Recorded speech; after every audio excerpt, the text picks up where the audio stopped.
What's up, guys? What's up? Welcome back to TD Fans Talk, home of the real Miami Dolphin fans. Guys, I'm so sorry about the last stream. Y'all gonna have to forgive me. I'm trying to figure it out, man. I'm trying to fix this issue I'm having with Streamlabs OBS. I actually got to a point where they said that I needed to delete all my scenes and everything and start fresh. I did that and it's still having a problem, man. And I got this computer brand new. It wasn't happening on my last laptop. And I bought this laptop brand new and it costs a lot of money. And the specifications were the same. I guess I'm just going to have to add another whatever it is inside the computer to have more a higher bit rate. So maybe that might be what it is, but everything that I read says this bit rate should be well enough to handle all streaming. So it is what it is. I thought you was in 3D. It was gonna be 3D if I can get it working, but I'll figure it out one way or another, man. Even if I gotta send this laptop back and then purchase a even better one, and this one costs this one should reworking. I'll put it like that. All right. Now y'all good, man. What's up, Insanity5? I see you. What's up, Chad? I've been fighting, y'all. I've been fighting to save my voice. I don't know if y'all can hear it or you can tell, but I've been losing my voice a little bit. So try to take it easy today. But we had a lot of Dolphin news, some great information that came our way today. Shout out to everybody in here. I feel bad. We had 30 people in the other on the other stream, and they're probably still sitting over there like waiting on it to be fixed. But I don't know. If anybody want to go over to that chat right now and let them know that I'm over here, please do so. I'll wait about a minute before I get started because a lot of people are still over there. I'm looking at it now and people are still in the room over there. So, matter of fact, let me just delete that stream. That might just be the best option. I'll delete that stream, which I just did. So it should shut them all out eventually. Hopefully. Y'all hit that like button on your way in the room. Again, I'm gonna give a few more seconds because I know a lot of people are over on the other stream. Drink tea with some honey and different things like that. Which reminds me, oh my gosh, I didn't even bring my water in here. I'll be right back while people are coming in the room. Y'all entertain them in the comment section. I'll be back in about 1 minute. I got to go get me a cup of ice and some water because we're about to ride out tonight, talk everything Dolphins, take some phone calls. I'm going to answer your questions, guys, whatever you think. And breaking news, the Miami Dolphins have canceled the scrimmage tomorrow. Actually, that's good for me because I was really, really, really mad that I wasn't down there because of this doctor debacle for my son. But now I'm glad it happened that way because if I would have been down there and they would have canceled the practice, I promise you we would have had the practice. I can guarantee you that one way or another. I don't care if it would have been out there on us out there on the field. We would have found a way to get in the building and hey, lining it up. Chad gonna be the linebacker. Finsanity gonna be the quarterback. I might play a little tight end. I don't know, man. Pete gonna play backup quarterback like Rosen. Oh man. But I'll be right back, guys. I'm gonna go grab my water so we can go ahead and get started, y'all. Be patient with me. I'll be right back. Let everybody know we're here and we're live, man. Matter of fact, I just hate this little I hate this little view. Hate this view. Let me make sure we're good on this.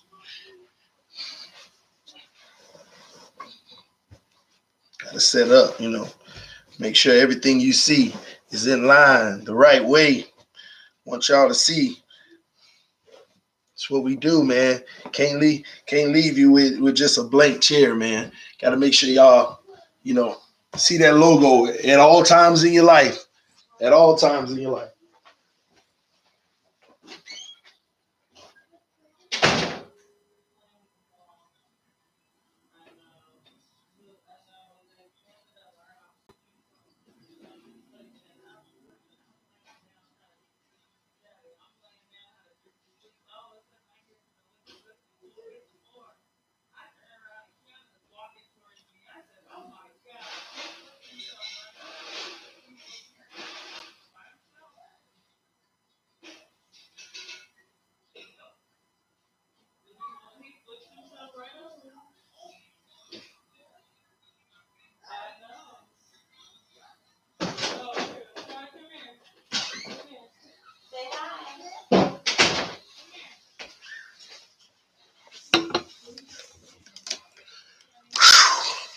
Man, I got to save this voice, man.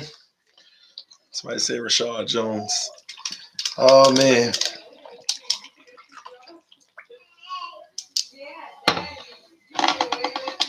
All right, guys, he's back. K-Pasa TD. What up, Tony T? Ah, man. That's funny. I played linebacker. Oh, see, I know, Chad. I already know. That's all right, guys. So Dolphins are not going nowhere with Ryan Fitzpatrick and Josh Rosen as a quarterback. Hey, the only reason Ryan Fitzpatrick wouldn't go anywhere as a quarterback because everybody with the name Ryan are terrible. So, I'm sorry, Ryan F. I'm sorry. Nah, that's our local Patriots fan, y'all. You know I be getting on him sometimes. He be over here just to talk his noise. Rosen going to be good. Hey, I hope so. I really do hope so, man. Rosen better be good. And I forgot, man. All right, let's see what we got here. Y'all ready to get started, guys? We got a lot of good stuff to talk about. We got some sound bites that I want to play tonight. Some things that came across. The first thing I want to talk about, I'm actually going to play a clip, guys. I'm going to play a clip, and I want y'all to hear the clip. And from that clip, where did it go? Okay, here we go. Let's see. Y'all give me a second. I'm about to play a clip for y'all, man. So here. All right, so this was today, guys. You could be fixing jets, but you got to get the training. That's commercial. Here we go. Kalen Ballage interview. Show that you deserve that opportunity. Kalen Ballage interview, man. Y'all got to hear this one. Show that you deserve that opportunity. Just like I said, just working hard. I come out here every day with the same mindset to progress and be the best player that I can be for my team. And I think at the end of the day, you put your all your effort into that, then good results will come out of it. You talk about what you did this offseason to prepare for bigger workload. There's nothing I didn't do, honestly. Just conditioning, keeping my body right, my mind in the right place as well. So, I just did a little bit of everything to prepare me for these moments. Where do you think you're better this year last summer? Everywhere. I think that even in just a year, I've just matured so much, physically, mentally, just kind of knowing what to do, when to do it. So I think that in all aspects of my game. How humbling was last season, just having to watch all the action except for like one game you got involved in? I just waited my turn. I had Frank to always talk to me, and he was always in my corner. We see the talent. That's not an issue at all. You just gotta wait your turn and see how it plays out. So hopefully I'll be able to put a lot of good stuff on film this year. I assume the competition with Kenyon is a friendly competition. Oh, that's my brother. Do you enjoy the competition? Yeah, if you don't have competition, I don't think you get better. I think if it's a continued battle every day in a healthy manner, then you're always going to get better. How important is it to you to be a star? I just want to win football games. At the end of the day, that's what matters. And if I'm the guy that can, contribute, help out in that way, then that's fine. What have you learned from Kenyon? A whole bunch. Kenyon this is going to be his fourth year, so I think that he's made a lot of plays within 3 years. So he's young, but he also still has a lot of experience to make a lot of plays. So I try to just pay attention to everything he's got going on. That's it, guys. That was the interview of Kalen Ballage today. Man, he said a lot of good things, man. First and foremost, Kenyon Drake is his brother, because they brothers at war. I'm sorry, I got a hole in my mouth. Y'all saw me drinking. They went right out of one of them holes in my mouth. I'm terrible, man. But anyway, basically, Kenyon Drake, they all good, man. Him and Kalen Ballage. So when people think like that, no need to think like that. They good, man. They solid. But one thing I wanted to talk about that he said that I'm like, exactly, man.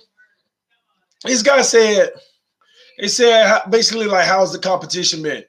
He said, if you don't have competition, what's going to make you better? You should want competition like this. He should want to be competing with Kenyon Drake. And then some of you all always say on my channel, just like Josh Rosen and all of that, man, why y'all bringing in, just like why you got Kalen Ballage, you need to just let Drake, or why you got Fitzpatrick when you got Rosen. You're killing their confidence. This is my point. You don't need to be in the league if you don't have no confidence. You need to sound just like Kalen Ballage just did when he said, of course you want this competition because it's going to make you better. It's going to make you better. It's going to bring the very, very best out of you. That's why y'all got to stop making excuses for King and Drake talking about then trade them then. If y'all want to sit there and have all these good backs, trade them. Man, come on, guys. Don't you want as many great backs as you can? Competition is competition. And people were telling me that about Rosen. Man, they don't need to let Rosen compete. Just let him start. What? Come on, y'all. You're making the players soft. You're giving them excuses. You ain't making them soft because they got to do that themselves. But from y'all's standpoint, come on, man. Let's not do that. These guys need competition, and they need competition just as good as them. Just as good as them. That way we can see what we really have, see if they can keep up, and if they can take the role. That's what we want. Players who can come in and take the role. And the crazy thing is, the entire media is going crazy now. Go type in MiamiDolphins.com. That's why I wish my Streamlabs was working. If you saw how I had it set up, I could show you my other monitor. We can watch video. We can do all of that. I'm going to get it working. We can't go into this year without that working. We're going to get it working. It's going to be straight, all right? Y'all just give me at a minimum until next week. I'm going to have that up and running because it's crap, man. It's crap, all right? But at the end of the day, y'all go to Miami Dolphins. Y'all go to Google and type in Miami Dolphins. You're going to see like 4 or 5 stories at the top about Kalen Ballage steals the starting role and all this and that. It's not official yet, but now everybody want to get onto that. Now everybody want to see that. I'm telling y'all, you just pay attention to what's been going on. It's right in front of us. As much as I've been telling y'all about this organization and how it's transforming for the future, this is what it is, man. No ifs, ands, or buts. Shout out Jersey Dolphins, man. I don't see the orange often, man. I don't see orange often. Oh, man. And last time, yesterday, I think it was a $19.99 donation, and it just missed the orange by 1 penny.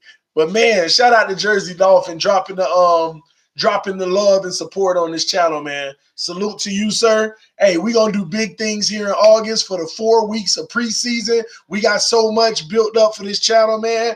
I can't wait. Y'all going to get some live coverage. Y'all going to get some preseason coverage. I'm going to be at some of these preseason games, and I'm going to try my best to be live streaming if it ain't jammed, as long as it works. And y'all know I'm going to turn it sometimes, you know. Look at this play, y'all. Hurry up. Okay, hey, guys. Now, I'm going to see what I can do at the game, see if y'all can get a little bit of live look. But anyway, man, for those who are out of market, y'all already know what time it is. Nah, you know what? I don't know. I don't know if I will. If I do want to take that chance, I might have 2 devices. Go on my All Sports channel, do a little bit of that, because if they shut that down, I want to be doing what I got to do on there, but I'll take the risk over there. I don't want to take the risk over here. They'll shut this channel down from live streams for 3 months. We won't be able to have nights like tonight. All I'll be able to do is release videos instead of us going live, interacting, and asking each other questions. Shout out to H. Lee Jr. saying, keep it up, TD, with the sticker. Jersey, next time, leave a sticker, man. I think, hey, H. Lee, the sticker's free, right? Let me know, H. Lee. The stickers are free, right? You just give your donation and you're allowed to pick a sticker. Let me know because I want to know how that works, all right? As long as you ain't paying no extra money to get a sticker. If you are, don't worry about the sticker. All right. But if the sticker is free and it come with the donation, hey, Jersey, next time, make sure you leave the sticker, man. Use YouTube for all they got because they ain't going to respect this channel until I hit 10,000 subscribers anyway. As a matter of fact, talking about subscribers, what am I at right now? Let me see. 4,000. Well, refresh already. Come on now. 4,998. 2 away from reaching 5,000. We're going to get there maybe tonight, maybe in the morning. We'll see, guys.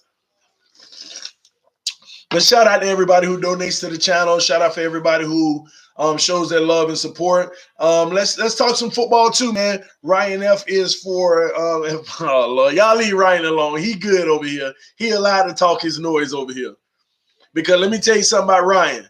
He took his L's last year from the Dolphins, and he was still over here. So that gave me respect for Ryan. All right, he been hanging out. He gonna talk his noise. He a Patriots fan. What you expect?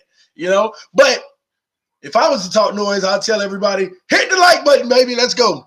Logan, are they cursing? Ryan, stop playing. You know you're gonna lose week to facts statistics. Man, the Patriots gonna get swept by the Dolphins, baby. Let's go, Ryan. He hating, disliking stream for no reason. Hey, it's all right. If I got one dislike on every stream, that means I'm doing something right. I'm just saying, y'all. Y'all got to keep it real now. Australia loves TD. Paradise found. Hey, you from Australia? Is that where you're at right now? Let me know, man. Let me know for sure. Shout out from Australia in the house. I told y'all, when I look at my analytics, I be having people from Korea, all over the world, Europe, everywhere, that watch some of these videos. And I mean, the percentage is a little smaller. I mean, it's like 95% that watch here in the U.S. and then like 2% in Canada, but we have like another 2% in Europe, like point something in Korea, all of that. So them Dolphin fans worldwide, baby, they out there, all right? Hey, TD, how do you feel Vincent Taylor and Maurice Smith are coming along? I haven't heard much about Maurice Smith, to be honest with you. Haven't at all. Vincent Taylor, it is what it is, man. Because when we talk about package football, that's the thing about the D-line. It's just been so spread out. Other than the tackles and I mean, Vincent Taylor, I mean, Godchild, I don't know who's going to actually start game one here. That's the big question. Who y'all think going to start at you give me 2 defensive tackles in the chat section. Who you think going to start? Who do you think going to start? All right. And mods, make sure you're not deleting anything. Make sure you're not deleting anything that isn't considered inappropriate. All right. Oh man, y'all let me know who y'all think gonna start at defensive tackle. For the 2 defensive tackles, Wilkins and Harris. Okay. TD, I can't express how much I love this channel. My brother is trying to find something like this for his 49ers. I said, ain't no such thing. Hey, Vicky, next time don't tell your brother ain't no such thing. Tell your brother start a 49ers channel. Tell him that. Tell him hit me up if he want to. Tell him to hit me up if he want to start a 49ers channel. Because when you can't find something like this, then provide it for the people. If you can't find something like this, provide it for the people, man. And that's crazy. That's crazy. Vicky, you better tell your brother to get on it. Let me tell you why. If he can't find nothing like this on YouTube, then that's a huge opportunity for him. I mean, if somebody go on YouTube and look for something like this with Dolphins, they're going to find 4, 5, 6, 7, 8 people. If it's nothing like this out there for the 49ers, tell them go and get started. He'll be at 5,000 with me next week. Nah, maybe that ain't going to be the case. I'm telling you. It's a journey. But it's a beautiful journey, man. Just knowing that I'm about to hit 5,000 and started about 13, 14 months ago, it just feels beautiful, man. It's the feeling of growth, growing something, growing a community. And people will begin to understand the relationships that I have been able to create and expand on just from this channel. People that I text and talk to all day, every day. The people that are watching right now where I'm impacting their life in more ways than some of y'all may think beyond Dolphins. I mean, the stuff that I hear in messages, texts, emails, phone call, whatever it may be, it inspires me to keep doing this, man. It's fun. It's fun. We talking about our team, and I'm glad that I know something about our team to have some credibility to keep doing this at a high level, and people appreciate what I do. That's why I love every single one of y'all. Thank y'all for your support. Thank y'all for everything you do. Thank you for being here. Thank you for clicking on my videos, hitting that like button, even those who donate to the channel, those who comment in the chat section, all of that, man. I'm telling y'all, ride with me and y'all going to see bigger and better things as time goes and goes and goes and goes every time, because that's what it's about, all right? I'll tell him for sure. And tell him hit me up, Vicky. I got him. I'll help him. Y'all hit that like button for TD. That's right. I have a friend who has a 49ers channel called Nothing But 49ers. There you go, Vicky. Make sure you know that too. Know that as well, all right? Give him that as well. And tell him start his own anyway. Godchild and Taylor. Oh man, Gotcha and Taylor. Ooh, man, you think Gotcha and Taylor? I mean, you just gonna move Christian Wilkins out of there like that? The first round pick. Hey, I mean, I'm not gonna sit here and say it ain't gonna happen because Christian Wilkins is in a package. So I get what you're saying, but that's a tough one. That's a tough one. We'll see. Dinner time with the fam, bro. Catch you later. Peace and God bless. Shout out to you, Justin Jones. Man, I wonder where he at, man. Dinner with the family at 10. Maybe he on the West Coast. Then at 7. All right. That makes sense. Maybe if you're on the West Coast. Thanks, Tony. Absolutely. TD, think about this. Our Dolphins haven't really had a winning season in 20 years. Well, we had one, but yeah. Two, actually. And we are still number 5 all-time winningest team in the NFL team. Dear God, man, but we got to take off. We got to be number 1, man. That 20-year lull set us back. We got to get back ahead of the curve. I'm tired. I don't want to live off of that. Because if we don't win for the next 20 years, we might still be in 5th place, but that ain't good enough. We need to climb that ladder. We need to climb that ladder, baby. Like Jacob's ladder, I guess. Have a good dinner, Justin. The best 2 defensive tackles is Wilkerson. Who's Wilkerson? We got a Wilkerson? Man, y'all be confusing me sometimes. I think it's Wilkins. Shanika talking about. Hey, Shanika, that's Travis. Is that who that is? What about all 3 playing at the same time? Taylor, Wilkins, Godchild. It depends. Hey, I wouldn't put it behind this regime now. Flores could have that happen at any moment, man. Who is that? Jersey? Oh, that's Jersey Dolphins donation. My bad. Let me move that. All right. My chat is behind. TD, show the fullback some love. Love this channel. What are your thoughts on our fullback situation? Humberto, I always talk about the fullbacks. Chandler Cox, I don't know why people get this notion that he's been looking bad in practice.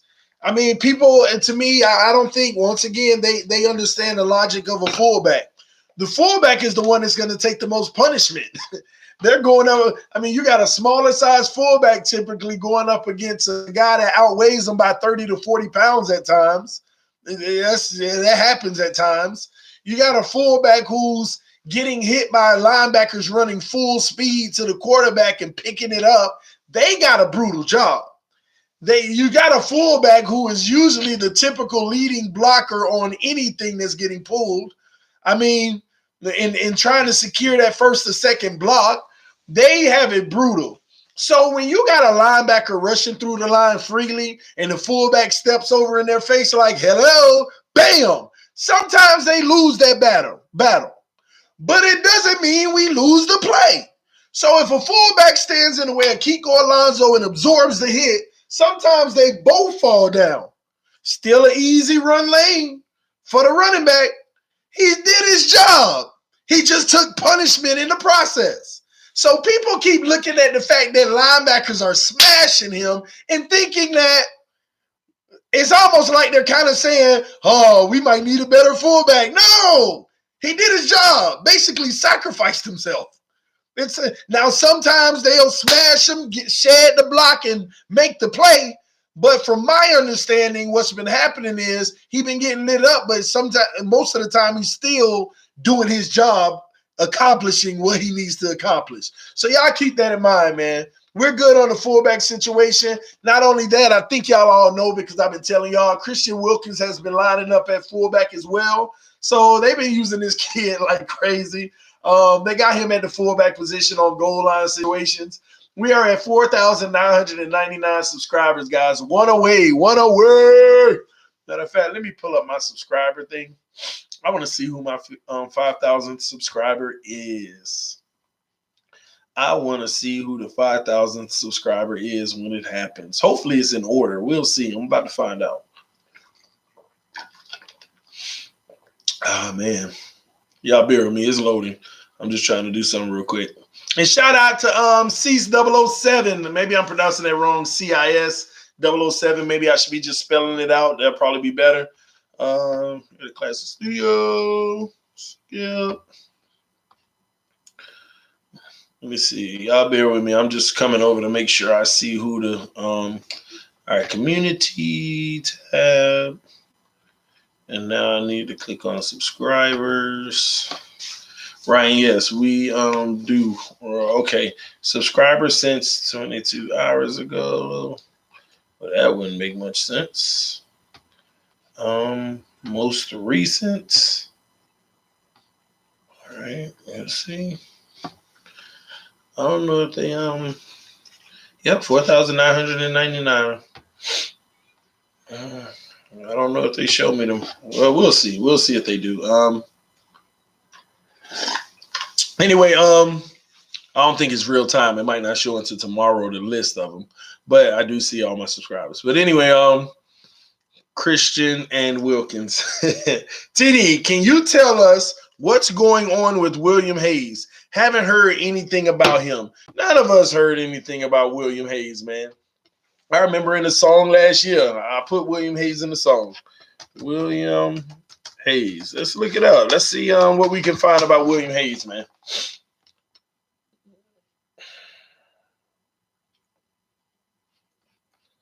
Anything new? Man, I mean, really, literally nothing on William Hayes. Nothing new.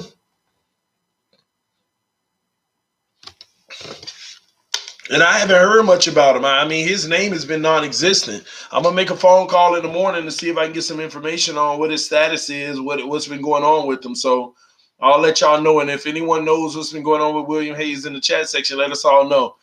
Dolphins are true to the team no matter what their record is. Exactly, Steven. Exactly. Remember that year we almost lost every game and we won the last one? Was it Camarillo with the slant?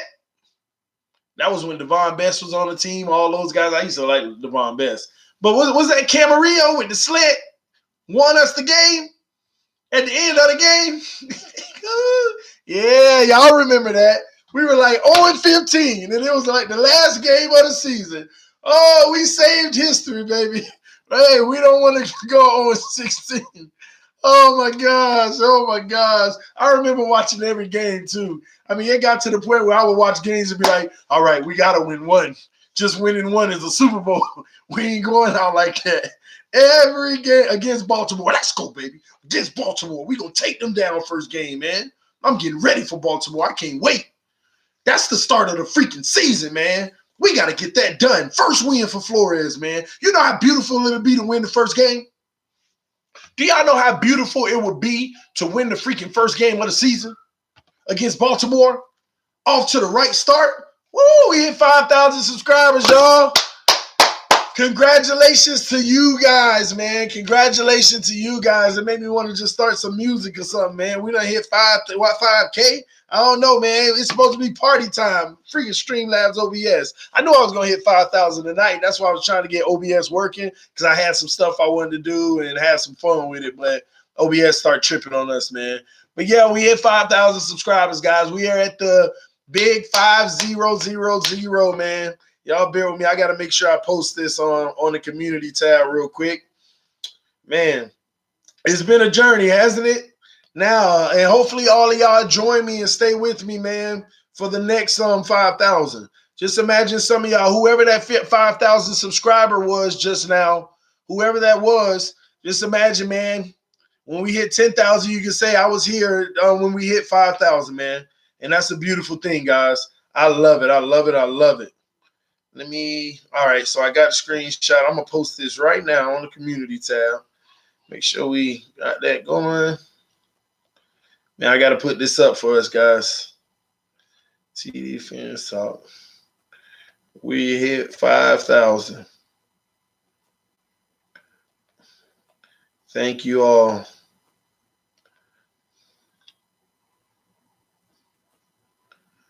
Fins up forever. Yeah.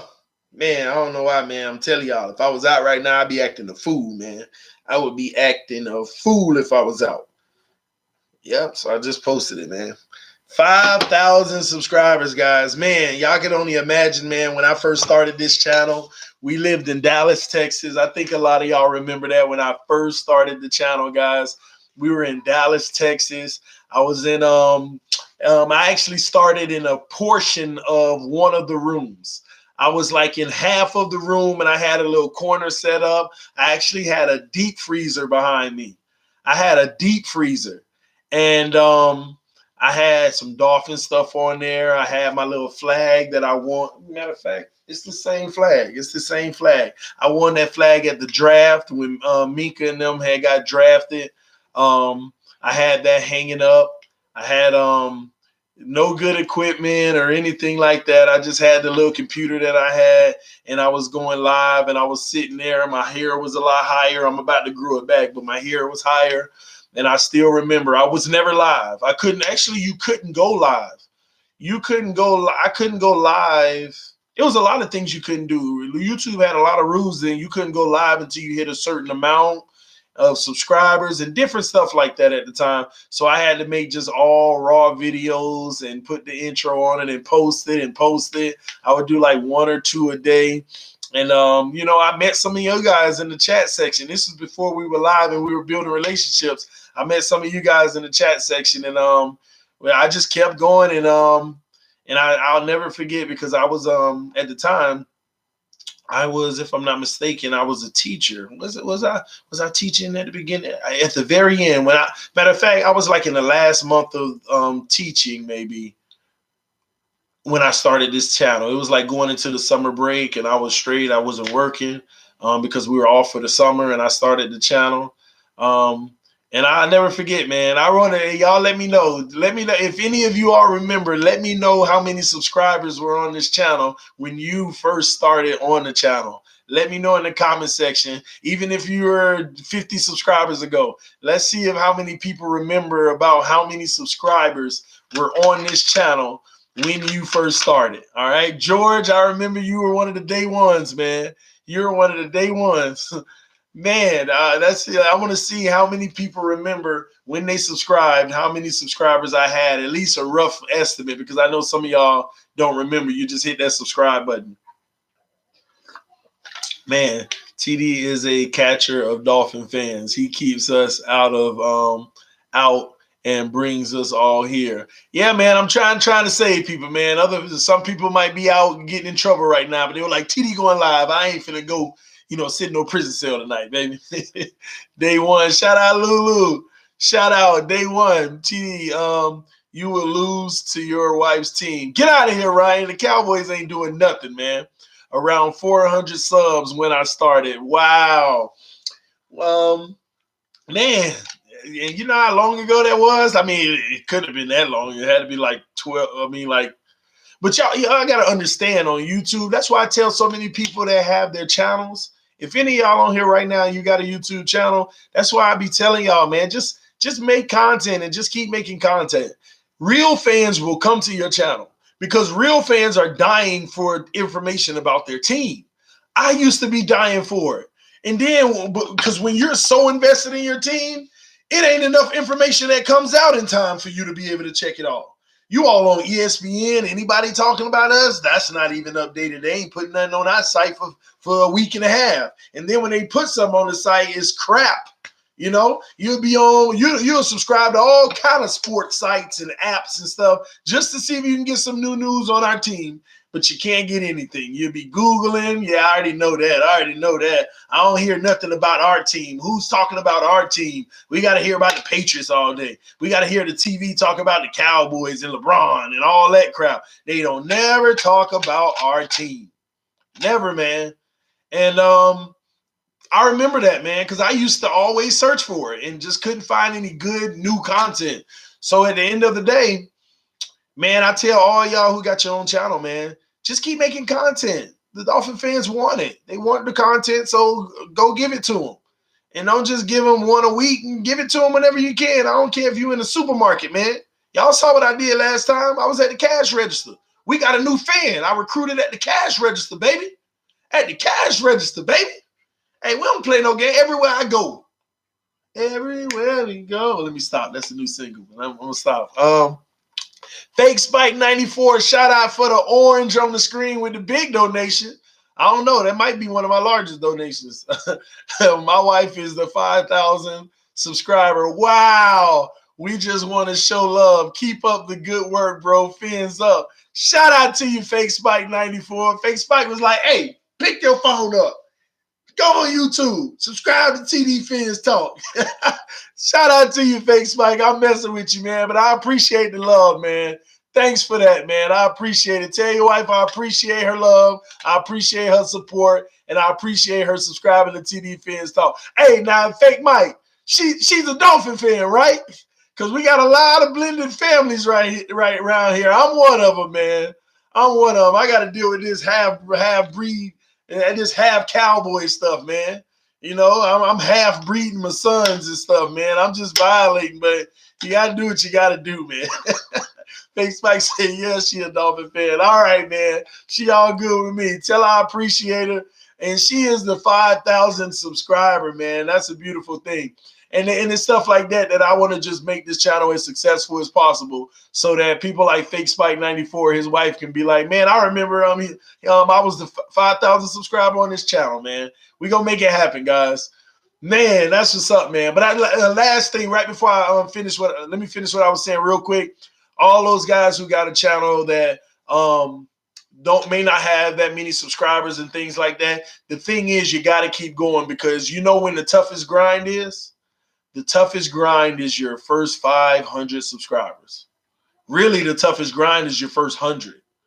Like, I remember when I first made my first video, no subscribers, 20 views. Second video, no subscribers, 8 views. Third video, 2 subscribers. I remember I used to walk in and tell my wife, guys, hey, babe, I got 2 people that subscribe to my channel. That was pretty cool, you know? I mean, because I wasn't doing it for anything but having fun. But I did want to build a Dolphin Nation and bring friends and you know. And I still remember, I was like, man, I got 6 subscribers today. People actually I was shocked because I don't know nothing about no YouTube. When I started, I had no idea about a YouTube. Nothing. Trust me, this was all new. I ain't even used to come on YouTube. And I remember being like, man, I got 6 subscribers today. Oh, I got 11 today. Oh my gosh, I got 45 views. Can you believe that? I mean, I was shocked about that. Oh my gosh, I got 20 subscribers today. Man, I can't believe I got 36 subscribers today.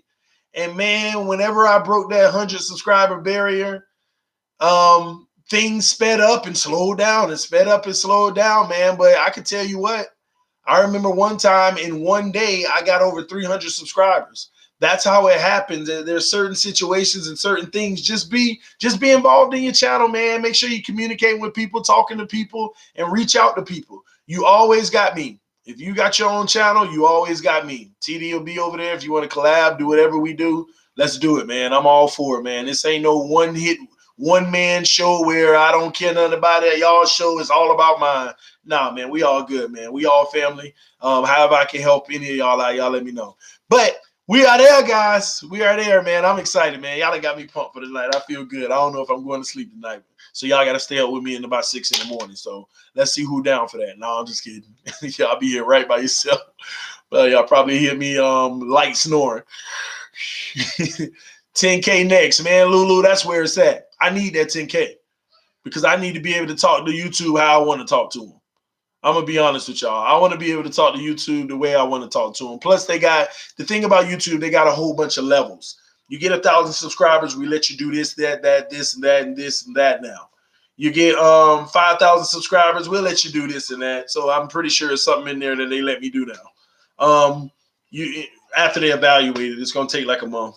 And then when I hit 10,000, it's a whole list of you get to do this, that, this, that, this. And that's what I want. I want to get to 10,000 because I got all kind of other things that we could do, that I could do with y'all, all type of different stuff that they open the door for. So, and it makes sense, man. They don't want to just do it for everybody because there's more employees for them that they have to pay, and it ain't worth it for people that got 30 people on their channel and they're asking for the things that take a dedicated person to do and stuff. So I get all of that. So I know we're going to get to 5,000.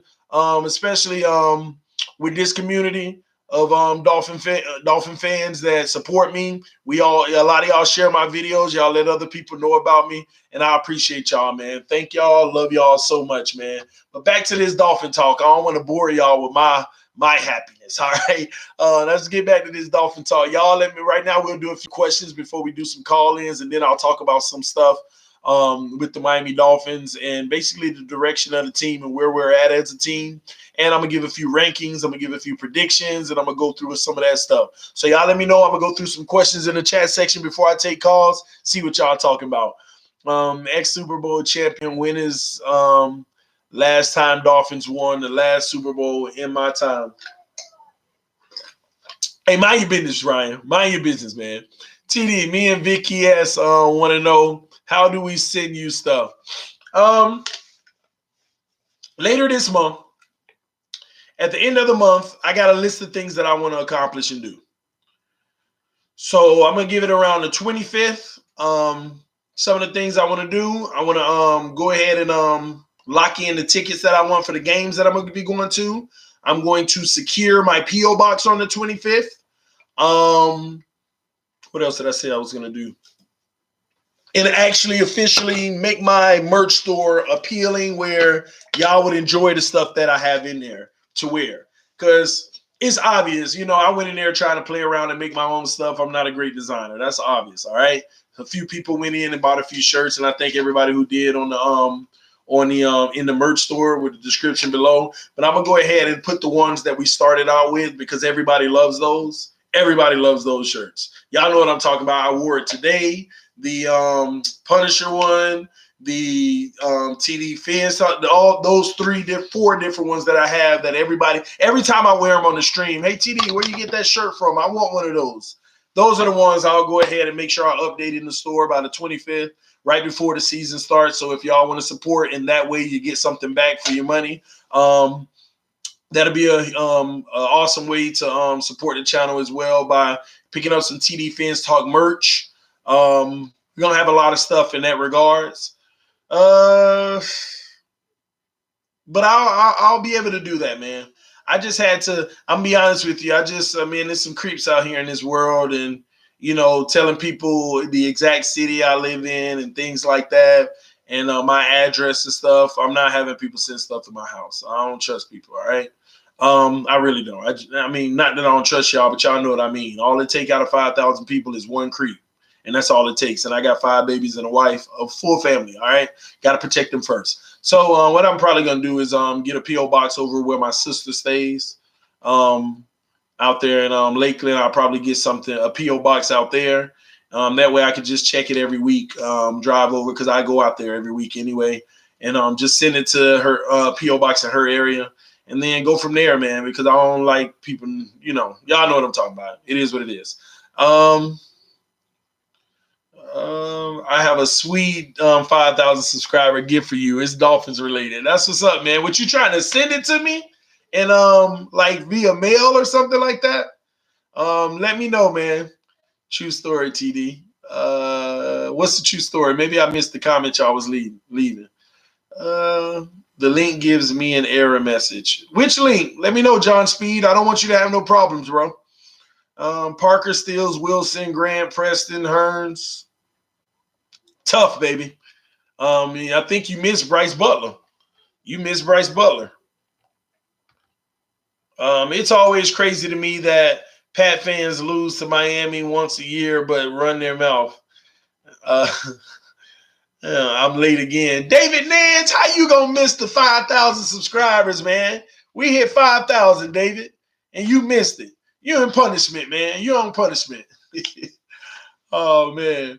We keep receivers, Alvarez and Grant, Devontae Parker, Hearns, Spencer Williams, Kenny Stills. Butler gonna make this roster. Watch. I have it sweet. I already read that. Talk trash now, Cloud. Oh, y'all are going back and forth. Y'all ignore the Patriots fans, man. Just tell a Miami Miracle and keep it moving. Talk trash, Cloud Life, and you better not talk trash about the Eagles fans and their face in their stadium. Hey, that's true. The Eagles fans crazy. They'll fight you. They got an actual prison. They used to have a judge at the stadium, for real. And they used to have a prison cells under the stadium where they take people who act out because they that bad and got a judge arraigning them right then and there. Absolutely not. We can wait on the P.O. box. You're good. You're good. Yes, sir. Okay, I got you. I will figure it out. And just hold on to it, Fake Spike. And because when I do get the P.O. box and I start receiving things from you all, and I'm not soliciting anything, I never want people to feel like, oh man, he's asking me for something I want to. No, anytime you ever do anything like that, make sure it's solely because you want to, not because you feel like I'm asking you to, because I don't want anyone to feel that way. I don't ask for anything. If you do something for me, make sure it's out of the kindness of your heart and not out of feeling obligated, because that would hurt my feelings if anybody felt like they needed to feel obligated. Even donating to this channel, I hear people say, oh, TD, I would donate, but I don't have no money. That hurts my heart, man. Not because you don't have no money. I mean, that hurt my heart too, but y'all get my point. I guess I'm sounding weird. But it hurts my heart because I don't want you to feel like, man, I'm not helping him in that way. Listen, at the end of the day, you do what you can, and whatever you can do, I love you even more about it. All right? Just put it like that. All right? So everybody who donate to the channel, I appreciate you. And everybody that don't and deep down inside want to, I love you even more, man. Love you even more. All right?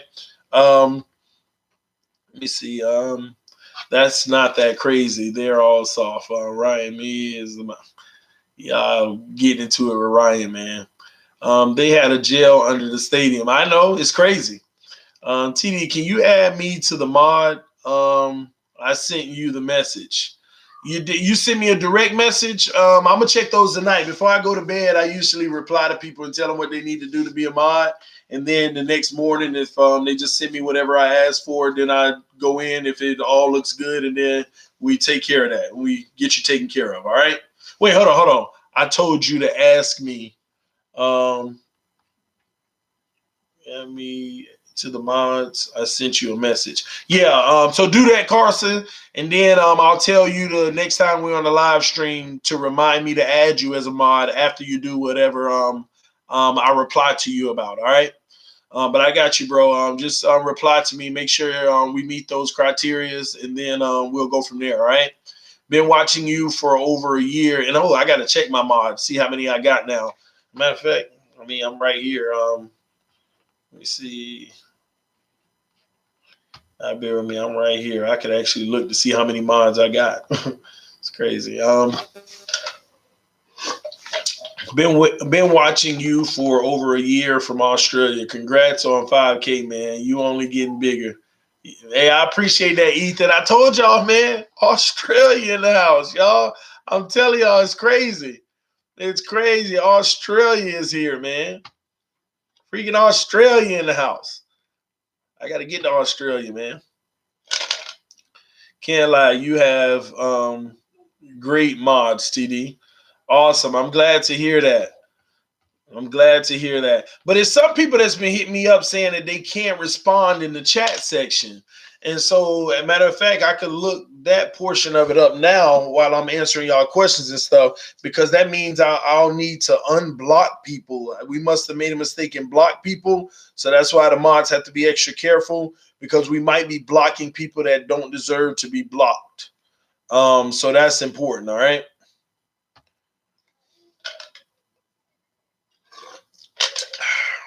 Man, am I tripping? Where do I see the actual... Is it settings? Oh, yeah.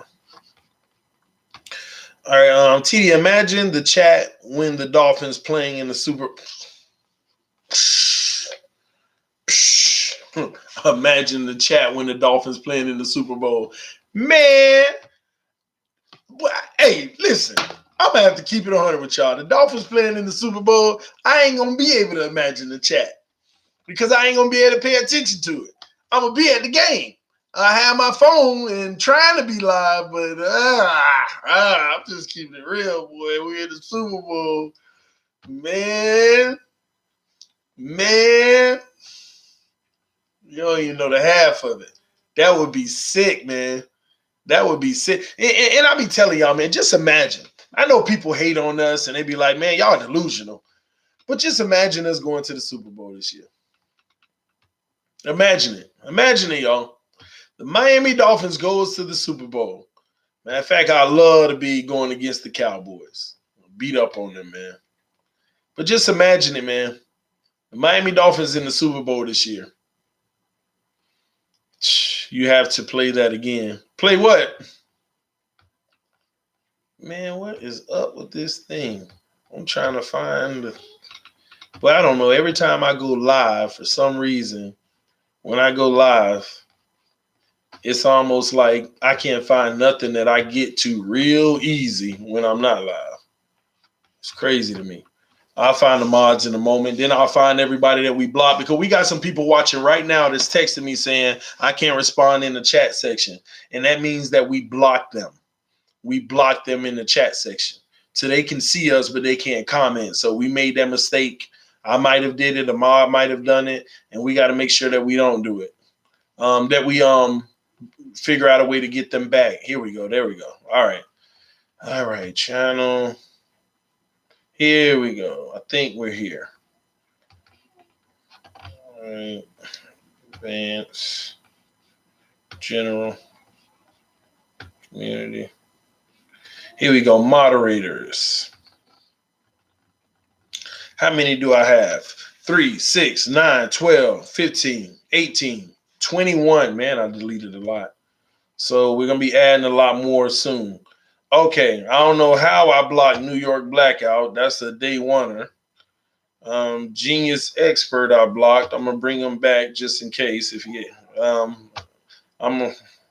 me just unblock everybody, and then if they come back trolling again, hopefully they got the message the first time. But if they come back trolling again, they done.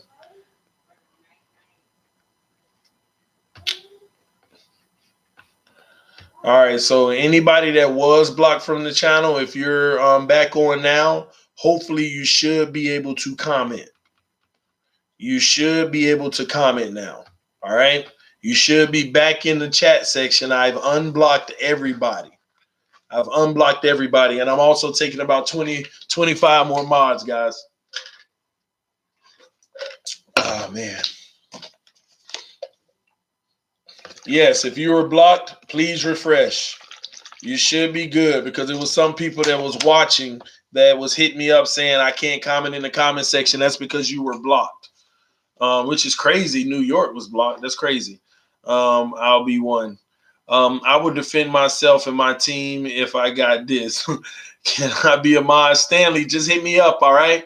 In the description below.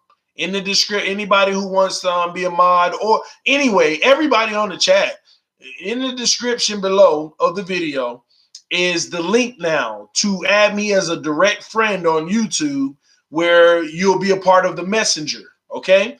And we'll be able to message each other back and forth. I probably had like 15 people add me today, all right?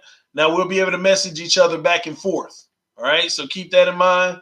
And whenever you message me, when you first add me and I accept you, just go on, go in the message portal and say, hey, can I be a mod? I'll send you a response of what I need. You send it back. It all work out.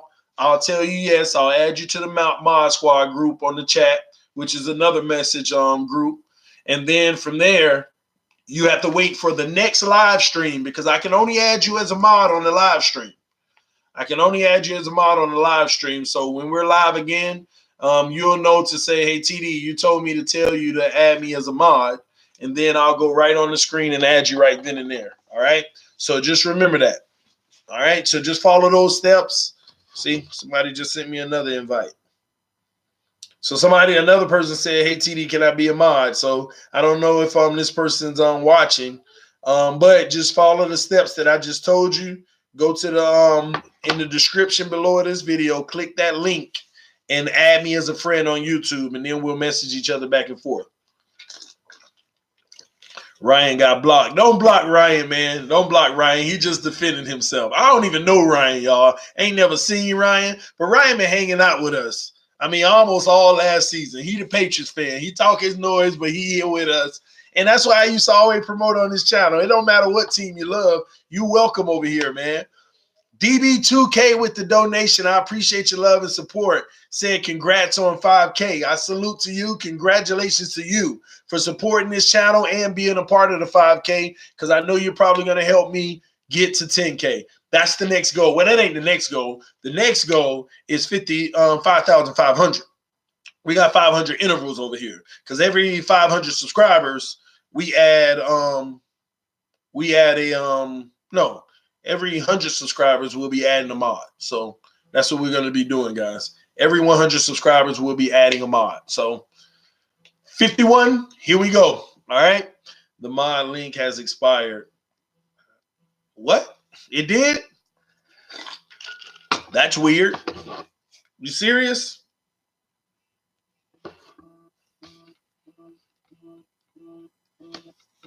Well, y'all, give me a second.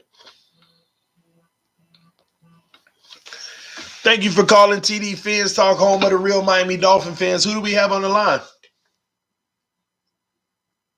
Hello? Oh, I thought we had somebody calling in. I can't hear them. All right. Oh. Hey, who do we have on the line? Hey, yo, T, this is Anthony. What's up, man? Who is this? Anthony. What's up, Anthony? What's going on, man? Hey, what's up? I tried to do the mod thing. I didn't know it worked off Google. Do you have a Yahoo email or anything like that, or is it only connected by Google? I'm not sure, really. I know it's a messenger, but I have you live on the screen right now. Okay. Hey, I have a question actually.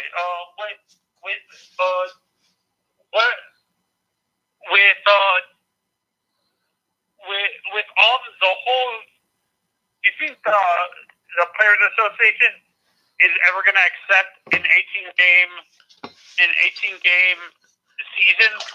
Like, instead of having, I think it would be better for them to have an 18 game season than these preseason games. To be honest, don't you agree?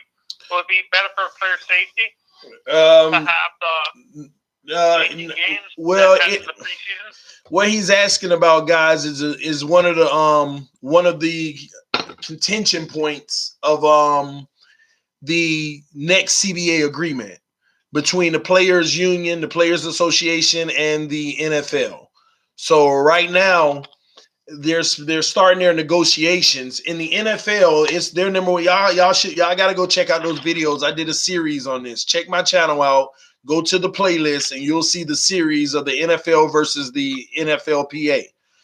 Check that series I did out. It educates you more on the business side of it and the Players Union versus the NFL. I did a 3-part series, 3 videos on that, so go check it out. It's very informative and educational. It's if you want to understand a deeper look into the NFL. But to answer his question, one thing that the NFL wants is 18 games in a season. They want 18 games bad because why wouldn't they? The number one job of Roger Goodell is to make money for the NFL because the owners need to make their profits. And 18 games would make massive profits, much more profits, 18 games. That's 2 more games at the end of the season where they make all their money anyway. Because, in week 8, I mean, put it like this, week 17 makes probably 3 times more money than week 8 because it's the end of the season. Teams that are about to get in, teams that aren't getting in, but it's their last bit of football. Everybody's watching, and it's right at the playoff, right before playoffs, and they want 18 games to extend that to get more of that premium time for more revenue. Now, do I think it's going to happen? My first initial answer is going to be HE double hockey stick, no, because the players don't want to budge at all on that.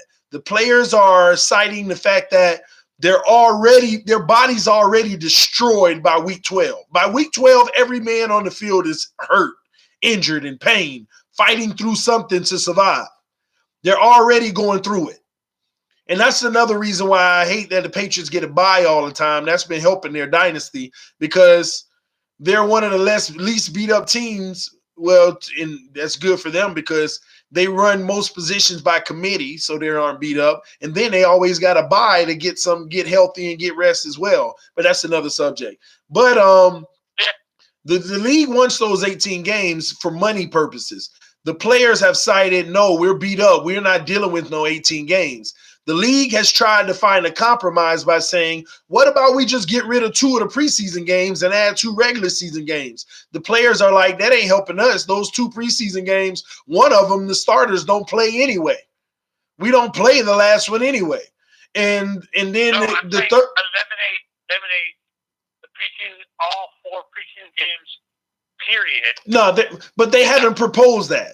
The NFL hasn't even proposed to eliminate the whole preseason altogether, and you don't want to eliminate the preseason altogether. You need some type of practice and to look at how your team look on game day in front of the lights at least twice. So I understood that compromise of just having 2 preseason games. But you don't want teams practicing and going into the season just straight. I mean, how can they evaluate the talent in a real game situation and be able to make final cuts and feel good about it? That's why you got to have gamers and people that show up in the game. So nobody's ever proposed getting rid of it altogether, and I understand that. But the 2 games is what they're proposing. But not only are they – so let me tell you what they said. They wanted to tell the players, okay, just get rid of 2 preseason games and then add the games. The players pushed back and said no, because we barely play preseason games anyway. That's still more work. So then the NFL came back and said, okay, we'll give you a second bye. We'll give you another bye, an extra bye, 2 buys in a year. The players are like, I'm still not feeling it. I'm still not feeling it. And then the NFL went as far as saying, oh my gosh, okay, well, we'll bend even more.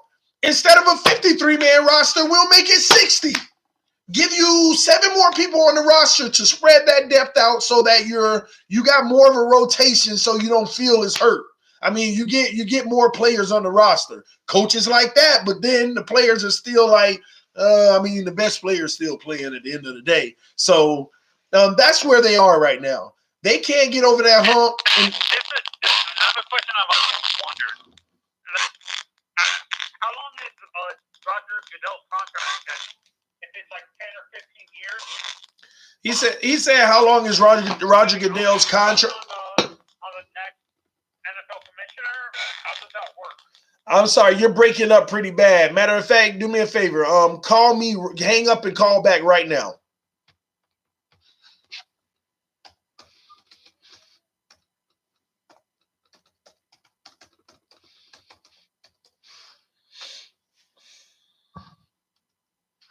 We're going to wait on this phone call, guys.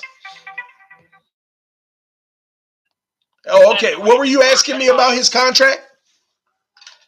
With Roger Goodell's contract, once it's up, how do the owners vote on the next commissioner, or do the players have a input? Does the NFLPA have an input as well? NFLPA has nothing.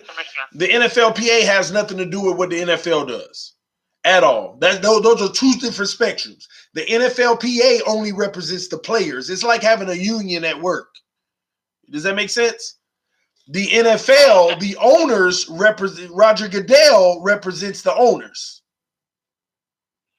So he's basically the voice for the owners, basically. Bingo. And I can honestly see Roger Goodell being a commissioner until he doesn't want to anymore, because he never fails to deliver.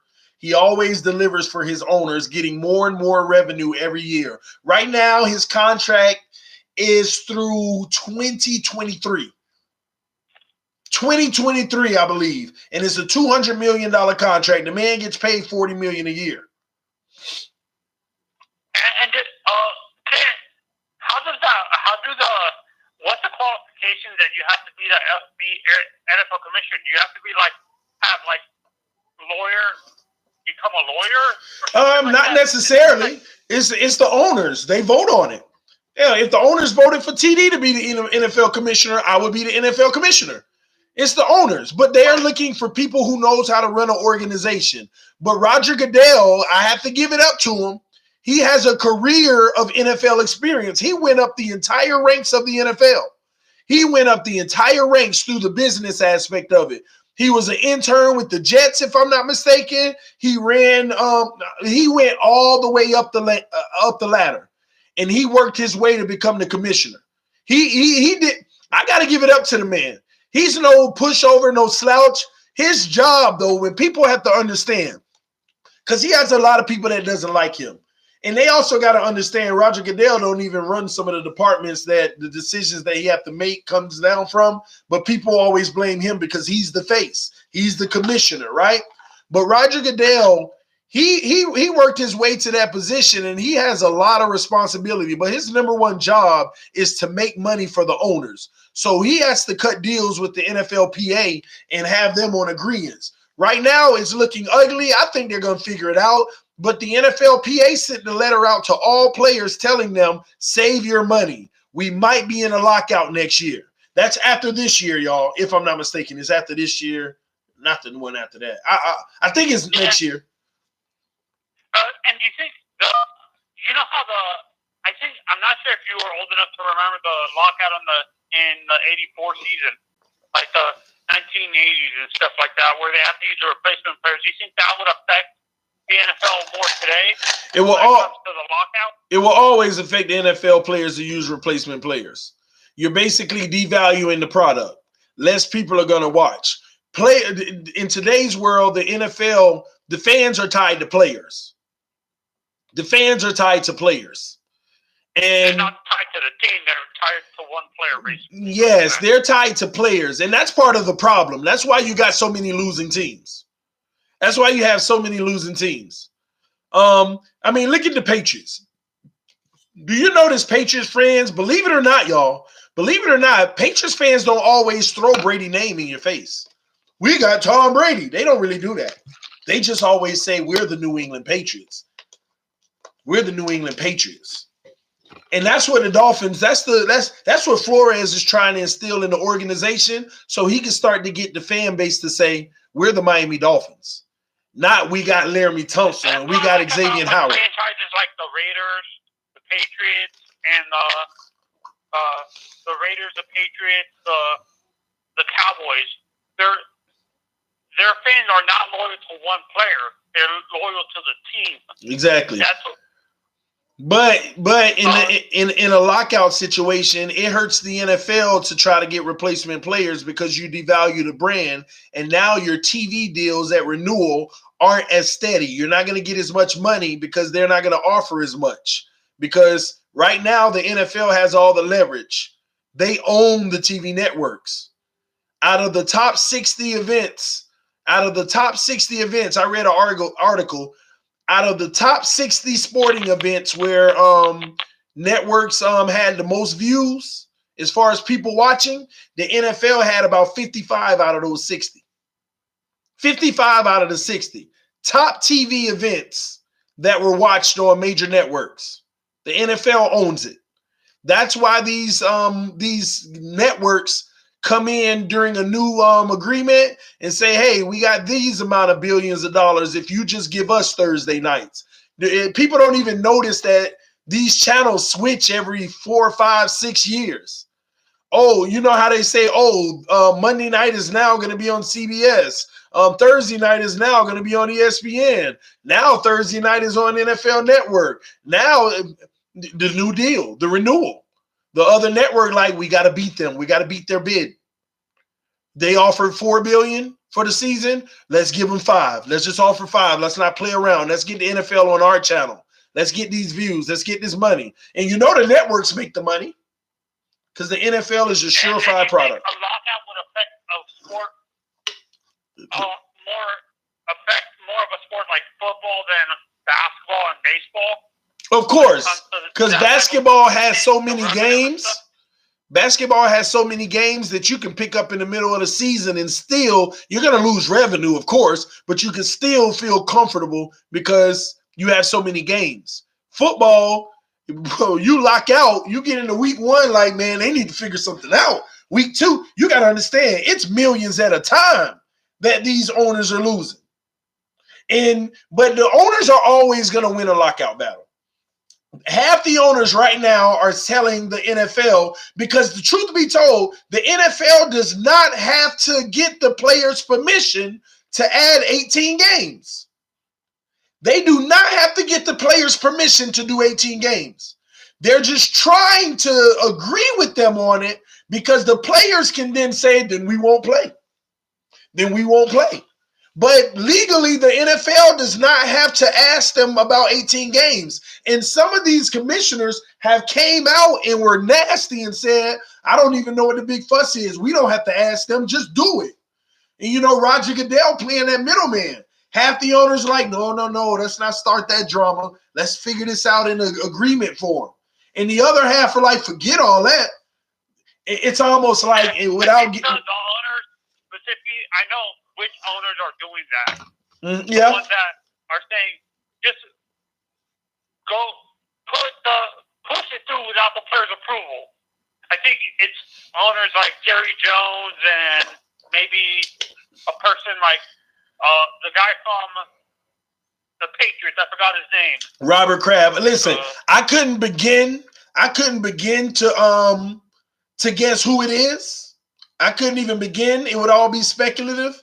But one thing I will tell you, that's what's going on right now. Half of them are like, let's do it the right way through the collective bargaining agreement. The other half are like, forget all that. We that's another $20 million a year for us each. So we don't even have to ask them. Add the 2 games. And Roger Goodell's like, I'm your commissioner. Let me figure this out the right way. He got pressure on him. These are the pressures that Roger Goodell has to deal with. If it's more people that says just add it and Roger Goodell doesn't do it, then he could lose his job at the next at his renewal. Yeah, that's what I feel bad about. I don't hate Roger Goodell for his job. I envy him, to be honest. He has to deal with both sides, the players and the owners. Yeah. So he's basically like the moderator, not moderator. What's that word? Not the middleman. You know how when a player gets suspended, they use a person, independent counsel or whatever. No, he's not the mediator between the players in the NFL. He is the NFL. You have to understand that. Goodell is not a mediator. He is not for the players, and not in a bad way, y'all. His job is to represent the owners of the NFL. It's Smith's job to represent the players. Roger Goodell is not the middle guy. Roger Goodell is negotiating with Smith the entire time. And I think somebody said in the comment section, they do have to answer to the NFLPA. No, they do not. That is a fact. I did the research. They do not have to answer to the NFLPA, especially not to add 18 games. Now, here's the tricky part about that. The NFLPA can go through a lawsuit with the NFL to challenge the legality of whether they need to go through them or not. But it gets nasty. Here's why the NFL will always have the advantage on a lockout. The owners are beyond wealthy. Just to make a point, if the owners all agreed on it, they can sit there and say, let them do a lockout. I can care less. Because they know that if they do a lockout, 80% of the NFL players can't survive it. Imagine not playing a full year of football. 80% of the NFL players can't survive it because you got rookies coming into the league, even if they're undrafted or whatever it may be. Oh, I make $800,000 a year. No, you don't. We in a lockout. You ain't even get your first check yet.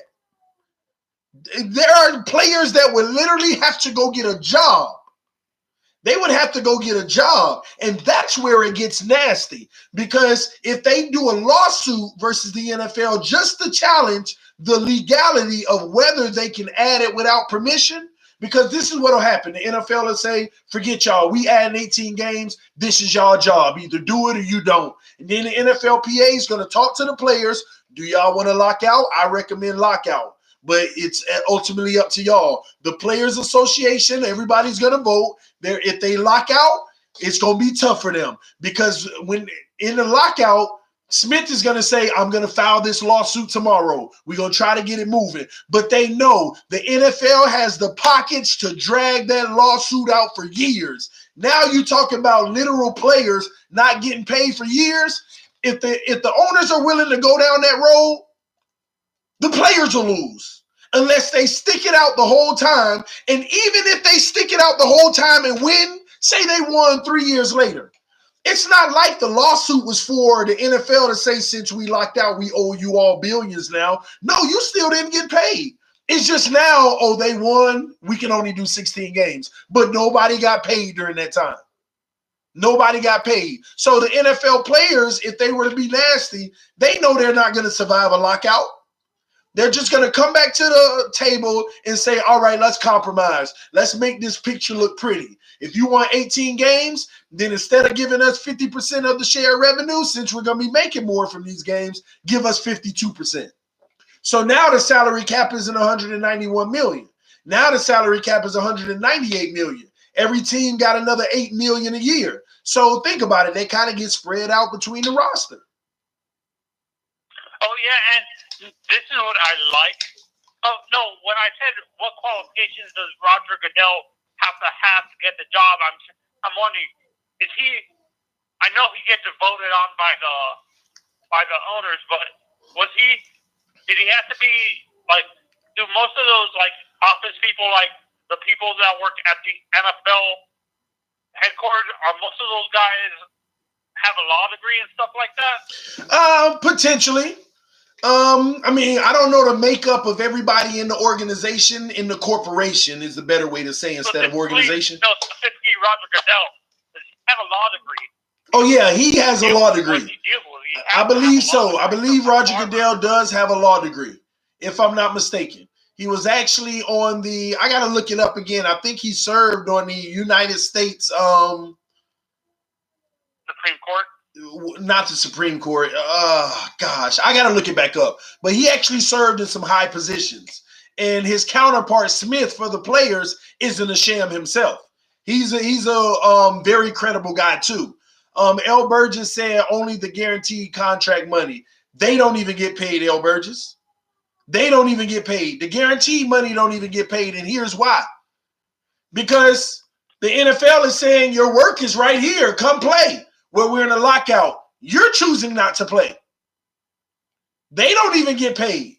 The NFL ain't locking them out. They're locking the NFL out. They don't get their guaranteed money. Somebody can sign a $100 million contract right now. If they don't show up to work, they're not getting paid. Guaranteed money or not. Even though it's guaranteed? You got to do your job unless you're injured. The only thing that guarantees your guaranteed money if you don't play is if you're injured. Or the team tells you to sit. That's their choice. They still have to pay you. But if that's like Russell Wilson signing his big contract for $35 million a year and just telling Seattle, I'm not coming to work. They don't have to pay him. They're not going to pay him. That would make no sense. Even superstar players are going to get affected, like Tom Brady, Aaron Rodgers, and stuff well, Tom Brady ain't going to get affected. He's good. I mean, he's going to live off his wife's money. But, I mean, the money he done made already. The superstar players, they'll get affected, but they already got enough money to sit there and make a point. But it's still not helping everybody else. Players will lose the battle all day. The NFL is just trying to save face and not make it, and not to make this controversial or anything, because I don't want anybody to feel like this is controversial, but they don't want the stigma of, they don't want like how can I say it, like more of like a slave stigma. It's almost like, I don't want people to feel like you do your job and I'm your owner. They don't want that stigma. So that's why they want to take the route of, let's do it through the players' agreement, the CBA. Let's try to negotiate, because we don't want you all to feel like we own you, in other words, and you do what we tell you to do. And that's where the other half of the owners are saying, nah, do this the right way. And the other half, some of them might just be real nasty. They're like, we ain't got to tell them nothing. All they got to do is get the memo, send it to the teams. You got 18 games. We'll send you the schedule. That's all. They don't have to talk about it. They can. That's just like you going to work tomorrow. Say you work at a call center in customer service, and they tell you every day when you come to work, you need to also do this now. You can't say, I'm not doing that. I'm not doing that. I'm only doing. Exactly. You'll get fired. You see what I'm saying? So at the end of the day, People look at the NFL just because this money is so big, like these guys aren't pushing a clock. It's still pushing the clock. It's just for millions. You still sign in and sign out. Maybe not paper, but hey, he in the building today. They got somebody doing it for him. It ain't nothing but a job that they're making more money than the typical American, the typical person. What they should do, this is my idea. I'm not sure if you would agree with this or the NFL would agree with this. Maybe to placate the players, maybe raise the cap to maybe $290 million, add $100 million more to the salary cap. Dude, they're not gonna add $100 million. Listen, adding $100 million to the salary cap. Right now, it's at about like 192. So let's just say it's at 200 million. Adding another 100 million would put it at 300 million. Okay, that means you are increasing the cap by 50%. You are doing a 50% increase of the cap. The owners adding 2 games is not going to get them a 50% increase in revenue. They're not getting a 50% increase in revenue. So the players would win massively in that situation. Everybody's pay would go up by everybody's pay would go up $100,000 maybe. No, it's not an individual basis. That's not how it works. Put it like this. If you make $1 million, you now make 1.5. If you make 10 million, you now make 15. If you make 30 million, you now make 45. Adding another 100 million to the cap means everybody's salary raises another 50%. So you got to understand, it's not everybody get 100,000 more. It's what's your contract? You get your percent relevant to that. That's not going to happen because the NFL isn't going to be making that kind of money. Then you'll be digging in their pockets. Now raising it maybe another 3, 4, or 5% might be negotiable, but not 50%. That's massive. Maybe they can bring the salary cap from 192 to about 215. That's still the equivalent. People will make more money. If you got a $5 million contract now, you're probably making $5,800,000. It's still paying you a real good amount of money. Everybody's getting a little increase because that's equivalent to the increase that the NFL is going to be getting by adding those 2 games. So that's what that is, man. But I think we've been talking about this subject a long time, but we're going to move on from it, though. Hey, but thank you for calling in, man. As well, CD, if you can answer this. Do you have any updates on Kalen Ballage's injury? None at all. When we started the stream, we heard an interview from him, though, but no updates at all right? So there's no big,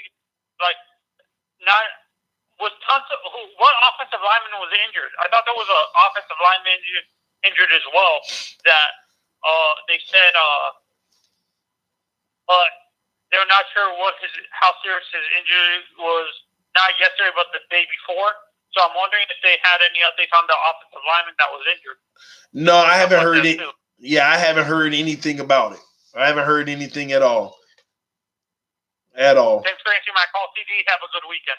Oh, no, I appreciate you calling in, man. Thank you so much. Right. Yeah, guys, so see what y'all talk about if he picks it up. Who was trying to call, man? Lulu. Let Lulu call. What Lulu want to talk about? Jersey in the building or Pete. Kalen Ballage cramped up, that's all. Yeah, he was wearing that little sleeve thing. He had stomach cramps. Ballage. Fake Spike 94. You're from Jersey too. Man, it's a lot of Jersey people, man. If I call, I'm hyping up Giuseppe and Rosen. Right now, I'm feeling it. I paid you like 20 years ago. Yes. What's up, TD? Hey, man, let me go ahead and give y'all the number real quick just in case anybody else wanted to call in. Let me give y'all the number real fast. One moment, guys. Hold on.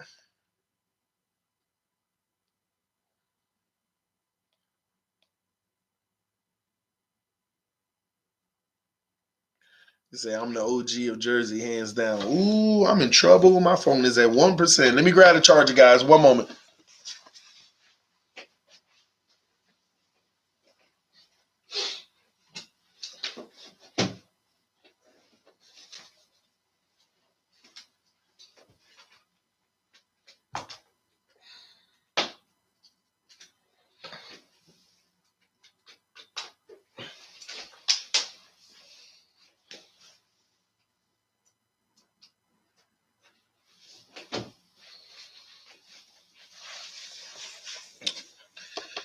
bad, guys. Let me hook this on the charger. Let it go for about a minute.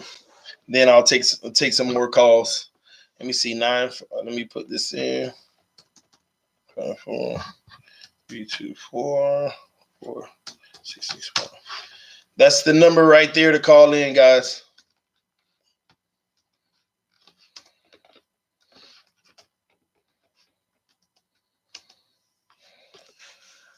Watch party, let's go. Phins up. You better know it, man. Watch party, man. I'm mad. I'm not mad actually. Hey, that worked out for me that they canceled that scrimmage tomorrow. I'm just mad because it takes away from us getting a real good insight of some real pads clashing and them having real game time situation. That really sucks. They're still supposedly supposed to practice tomorrow. And hopefully they give us some updates on how that goes. But it really sucks that people aren't going to be able to come out and see and watch the scrimmage, man. They owe everybody for that one. My wife and her family from Linden, Jersey. Wow. My dad was actually born in Jersey. Turk and Caicos in the building. Dolphins all the way. What's up, TD? Shout out to you, Junior Antonio Severe. Appreciate you, man. Turk and Caicos in the house. I gotta make it out there, man. See, hey, Junior, you know what kunk is, right? Let me know if you, man, does anybody on this chat know what kunk is? I'll be right back. Give me another bottle of water.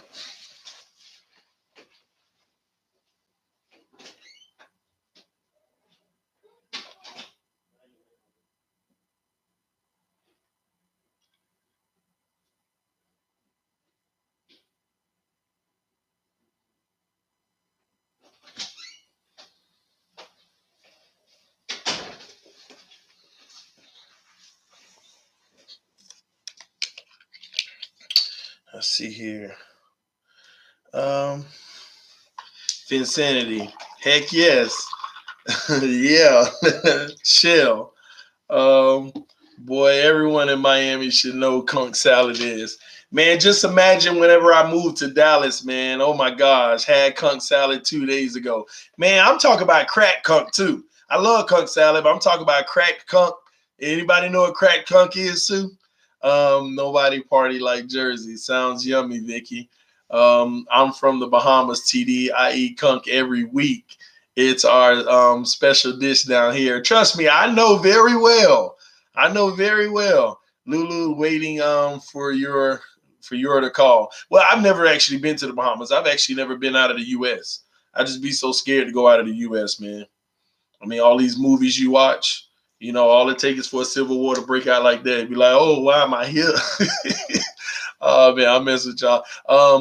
They got best kunk in the island. You need a vacay after we make the playoffs. You mean after we win the Super Bowl, baby? I like kunk fritters, me too, and kunk po' boy. I eat it all. I hear you. My ex gave me crack kunk. You better know it. You moving to Big D? No, I moved from Bahamas is the place. Crack kunk and kunk salad. Yes, from Miami, all dudes. The crazy thing is when I moved to Dallas, nobody see when you're from South Florida like me. I mean, we know what that stuff is, right? And y'all in the islands know what it is very well as well. Obviously, y'all know more than the people in South Florida. But South Florida knows about it a lot because it's a delicacy you can't find in the rest of the country, like on a consistent basis. So I go to Dallas, and I'm like, man, anywhere that sell kunk, and people are like, what is that? Nobody even knew what it was. I let my wife, she didn't even know what it was. I let her taste it though. You know how some people have preconceived notions, so it already screw it up for them. But then just randomly one day, I just went on my phone and said kunk in Dallas. And it was this one place that had kunk. And I went to it. And oh my gosh, you know how you get excited. Y'all know kunk expensive, by the way. Kunk ain't like it's, hey, I'm about to go get me a little $5 meal of kunk. You know, kunk running about $22 a pound or whatever it may be. So I'm like, man, I get to this place. I done been in Dallas so long. I ain't had kunk in so long outside of when I go back home to visit. But I ain't had no kunk. Oh my gosh, they sell kunk. I'm sitting there. Let me get conch salad. Yeah, let me get that. Let me get conch fritters. Yeah, let me get an order of that. Give me 1.5 pounds of conch. They're like coming right up. They made the whole thing. When people can't make conch, oh my gosh, I wasted $50 like that. And matter of fact, let me tell you how bad it was.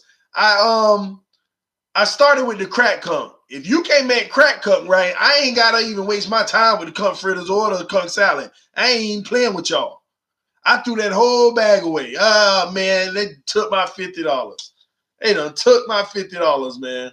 Just like that. You can't eat, man. You can't play about that stuff. If you can't cook it, it's all over. It's just all over, man. But y'all know what I'm talking about. But from Miami all day, where are you at, Fate, in the state? How do you think the QB situation is going to go in preseason as far as who plays the most? Do we see a constant rotation of all three? No, you're going to get Rosen the most. Rosen's going to play the most. This is a peculiar situation. Usually the third string actually plays the most in preseason, if you know what I mean. Game number 1, Fitzpatrick, first quarter, first 2 drives. Second quarter, Rosen. Third quarter, might even be a little bit of Rosen. The rest of the third and the whole fourth, third string. Second game, Fitzpatrick. First 3 drives, maybe 3 drives. Rosen, the rest of the half. Ruddock, second half. Third preseason game, Fitz plays a whole quarter, maybe even a quarter and a half. Rosen finishes that off. Rosen comes back in for part of the third. The whole fourth is Ruddock. Fourth preseason game, Rosen starts. Rosen plays 1 quarter, Ruddock plays 3. That's probably how I envision it. Unless Fitzpatrick is playing so bad when he gets his minimal reps that by preseason game 2, I just don't see that happening. Not week 2. I'm going to leave it alone. We'll see. We'll see. But if things go real bad for Fitzpatrick, Rosen could actually end up starting preseason game 3, which is the real eye-opener game. And then Pete going to be like, I've been trying to tell you. But it ain't happening, Pete. I called, it didn't even ring. Oh, well, maybe that's you right here trying to call now. Well, never mind. You got to try again, Pete. I'm looking at. Well, Pete, man, you got my direct number. What you talking about? Don't call the app. Just call my phone. It should go through, Pete. You got my real number. Call the phone, man.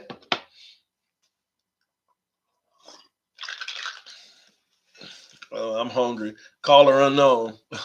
That's what we call it all at work. So we only have 3 quarterbacks. Yes, sir. Yes, sir. Thank you for calling TD Phins Talk, home of the real Miami Dolphin fans. Is this the Rosen lover? Thank you for accepting the call. Yes, it is. What's good, Phins Nation? Love everybody. What's up, Pete, man? What's up? You came to give us some more craziness tonight? You corrected yourself, but at first, when you first said that Fitzpatrick is only going to get 1 or 2 drives in game 1, you're trying to treat this guy, Fitzpatrick, like he's a real elite quarterback. Fitzpatrick is going to have to go in there in preseason week 1 and battle it out. I see him playing more than 2 quarters with Rosen. Pete, I'm not making Fitzpatrick seem elite. I never said Fitzpatrick was elite. I just know he's might have to only play 1 or 2 series. I just say he's our starting quarterback, Pete. At the current moment, he is. Until when, Pete? Until when? But why do you feel like he's only going to have 1 or 2 series in the preseason one? Because every starting quarterback does, typically. There's no way this guy could be really winning this. I don't care what the media says. You don't care what your head coach says? The head coach, oh my God. Pete, man. I'm not truly understanding the Dolphins. Like, I'm really lost. Like, you guys Pete. don't understand. Everybody doesn't. I don't know, like, if this is real. Like, that's what y'all don't feel to realize. How can we really have a Fitzpatrick right now starting over Rosen at this point of time as a Miami Dolphins fan? Pete, because Fitzpatrick is playing better than him in practice. That's unreal. I don't even believe that. It's happening, Pete, man. You gotta get over it, man. We about to give you a Rosen rehab, man. I need it, man. You gotta get over it, man. Listen, I'm one who believes that his day will come. His day will come. This is what I'm afraid. This is what I don't know. We remember that Ryan Fitzpatrick used to play for the Bills and we used to beat him? Yeah. It didn't even matter what quarterback we had. Tyler Thigpen was back there running punt returns. Bro, Fitzpatrick sucks. I've seen so much football of that guy of all his career. But you shouldn't talk about Rosen that way. Because whenever you say Fitzpatrick sucks and he's starting over Rosen, that makes me feel even worse about Rosen. But that's the thing. When you watch, forget about Rosen's name, forget about Fitzpatrick's name. Mm-hmm. When you look at those two humans, when you look at them side by side and you picture which one plays better football, you're always going to pick the guy that plays football, that plays better football. And to me, in my eyes, the guy that looks like they play better football, easily in my eyes, on the field, it's Rosen. So you mean to tell me I ask for, like better talent-wise. He's a better passer. He's a better, he's better at everything that Fitzpatrick could do. I think the only advantage Fitzpatrick has right now is that he knows the playbook better. Pete, that's the only thing. Pete, you just said you go with the guy that looks like they play football better. Not the guy that's playing football better, but the one who looks like they're playing football better. That's like going to the gym. Hey, that guy got on Jordans. His shorts actually fit. And he got a sleeve cut off shirt. No, he a baller. I'm talking about like that you can see on the field that it is better. But he not playing better, Pete. That's in practice right now, right? That's what in practice. What else do you have to gauge, Pete? So what you're basically trying to tell us is that Rosen is about to light it up on the field during the preseason games, and he is about to steal it all. I'm not trying to sell that Rosen is elite. He's on Aaron Rodgers' stats. Okay. I'm not saying all of that either. All I'm saying is those two guys, we have 3 quarterbacks on our roster. Mm-hmm. And Josh Rosen is the best one. That's all I'm saying. On the Dolphins roster, Josh Rosen is the best quarterback we have. And I don't know what's going on there. Like, I don't know why and we really have a lot of fans down here in Miami that really want Fitzpatrick. It's not only you. No. I'm not one who said I want Fitzpatrick. I just want the guy whoever's playing better. You saying Rosen is better, but as far as the product of what we see on the field, Fitzpatrick has been better. You say that's practice, then I say let's see what happens in the preseason game. This situation can change fast, but until it changes, this is my stance. But do you know that there is a lot of film already on these guys, right? Yeah, we could say we only have 1 year of film on Rosen. Flores has already let it be known. Flores already let it be known, Pete, that I don't care what you did last year. I don't care what's on film from before. What are you doing right now? Right. You're absolutely right. But I'm one that keeps on holding out hope for Rosen. He's going to have multiple opportunities to be the guy. I don't care if Fitzpatrick plays well with the first team on next Thursday night. if it's Thursday or Friday, one of the two, whenever game is. I don't care if he plays good against the first team.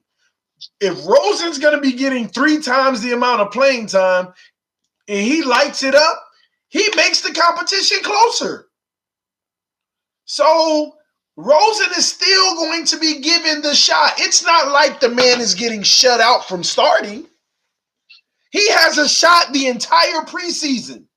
He's going to have a shot the entire time. He's not getting shut out. This isn't a situation where it's like, oh, they're going to start Fitzpatrick and sit Rosen on the bench for the year. Nobody's ever said that. He's going to have every shot possible. He's already had shots.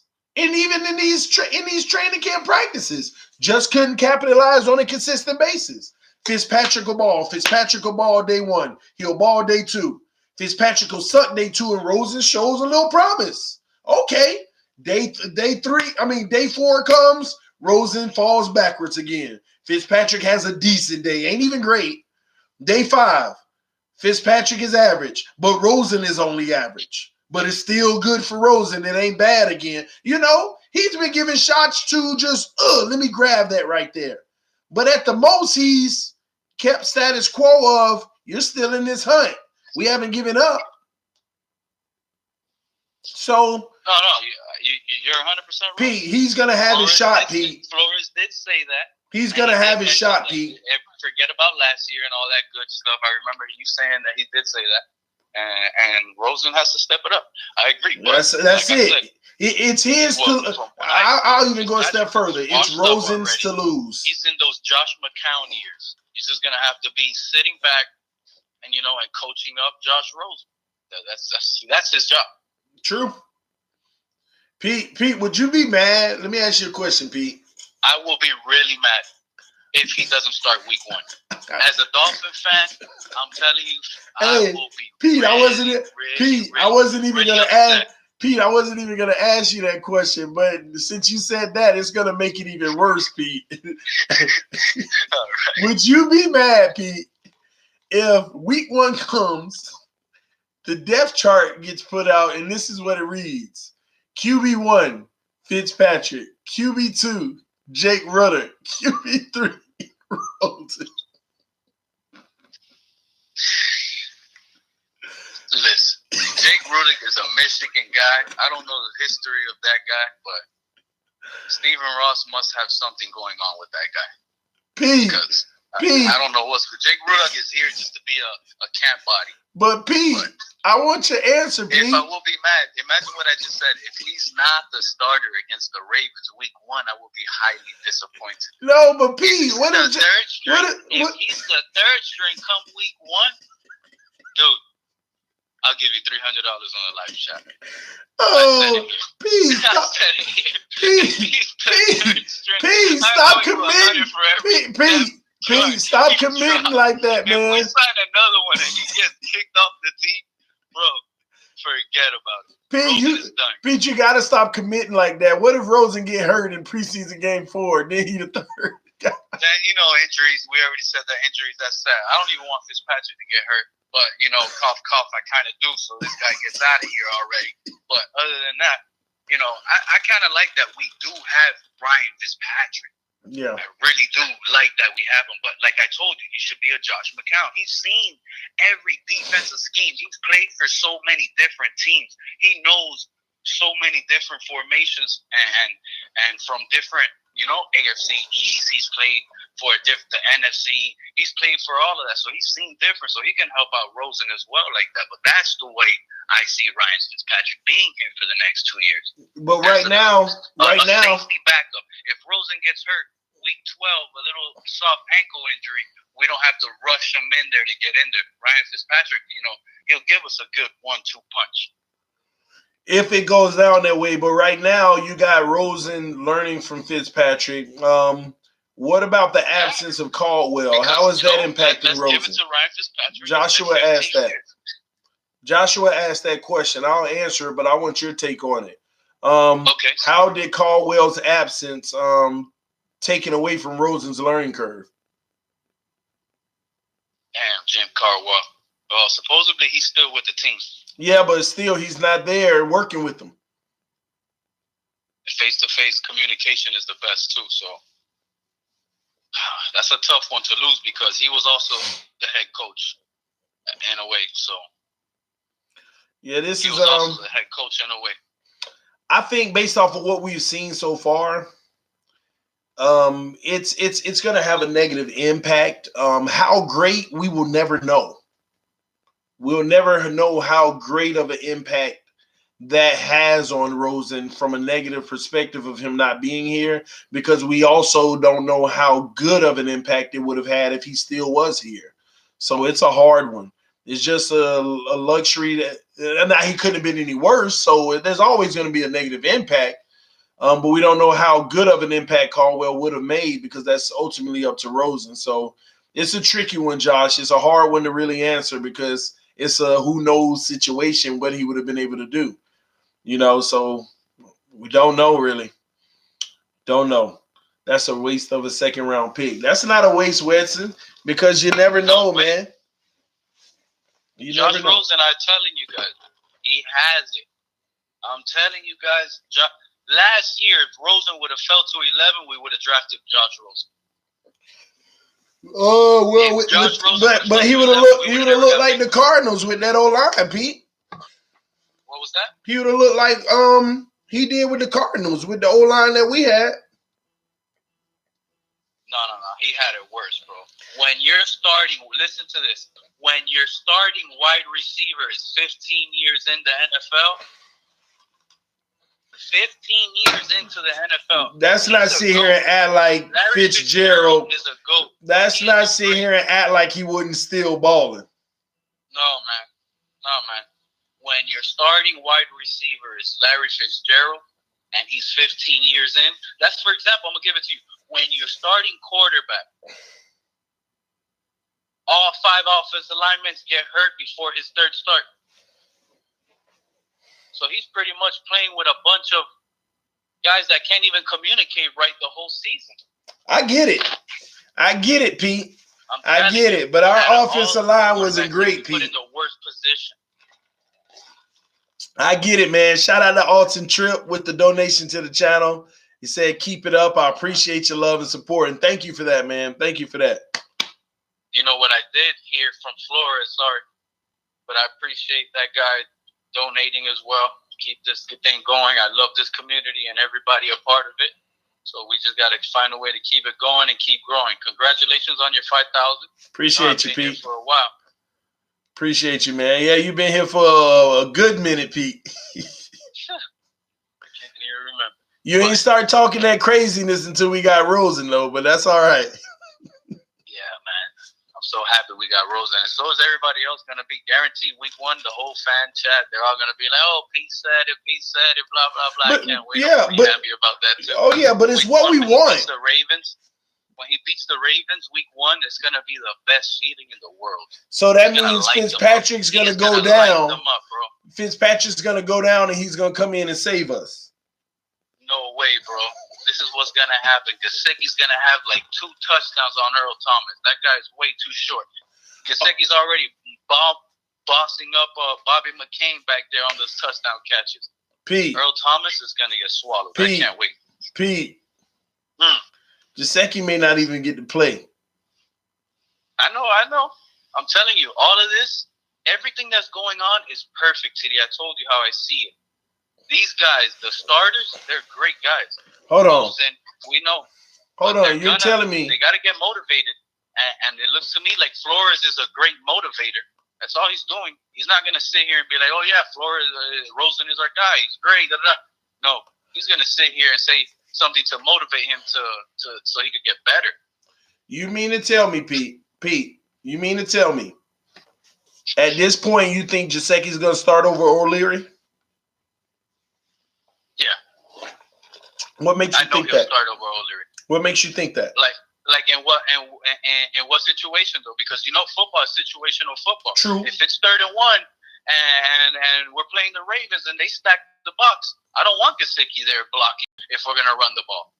But if I want Nick O'Leary, if he's a better blocker, I want him in there, and I want Gesicki in there right there next to him, so we could do a play action. I just want Gesicki to be on the field, just for the simple fact that in the red zone, he was one of the most double-team tight ends in the whole league last year. I don't know if people really know that. No, I'm aware of the coverage that he demanded, but even in the passing game, O'Leary is outplaying him. He got double coverage like 90% of the time. He was in the red zone. Yeah, but we still talking about last year. O'Leary was O'Leary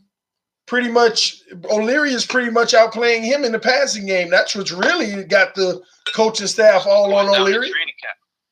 Huh? That's what's going down, right? Yeah. So yeah, man, it's just a tricky offseason, man. It's a tricky offseason.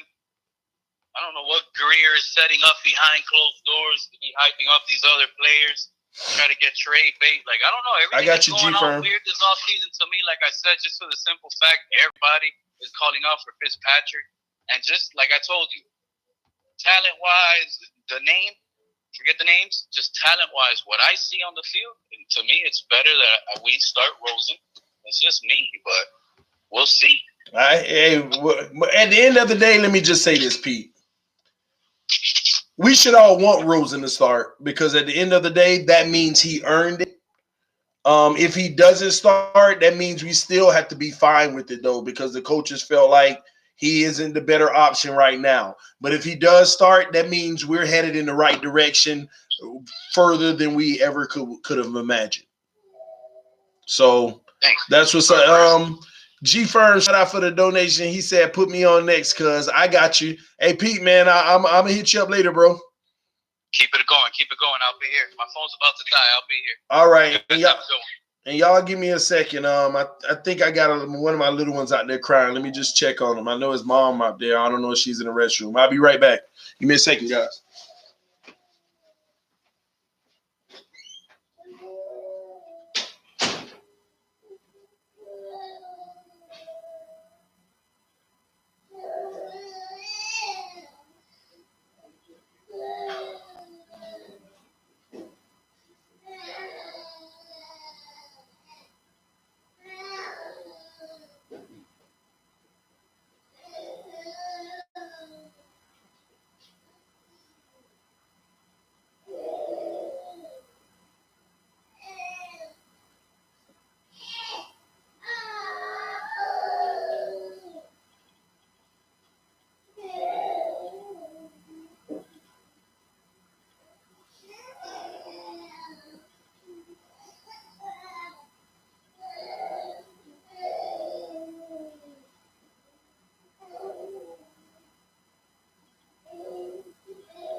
My bad, guys. One moment. Here. My little one wanted to had to give him his nighttime bottle. Let me see. TD, he's crying because he's angry with Pete. Rosen forever. Lord. Let me see. Hey, G Firm, do you have the number? Do you have the number, G Firm?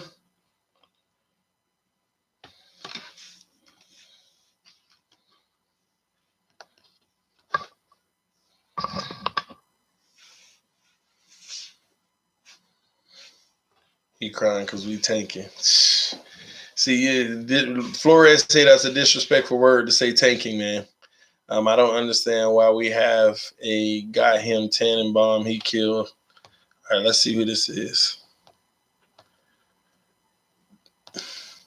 Thank you for calling TD Fans Talk, home of the real Miami Dolphin fans. Who is this? What's happening, my brother? It's G Firm. What's up, G? What's going on, man? Good, man. I was listening to the conversation you was having with Pete, Mm-hmm. and I agree with what he's saying. I want to see Rosen start first, but the thing that I think that he's not really being cognizant of is the politics in the NFL.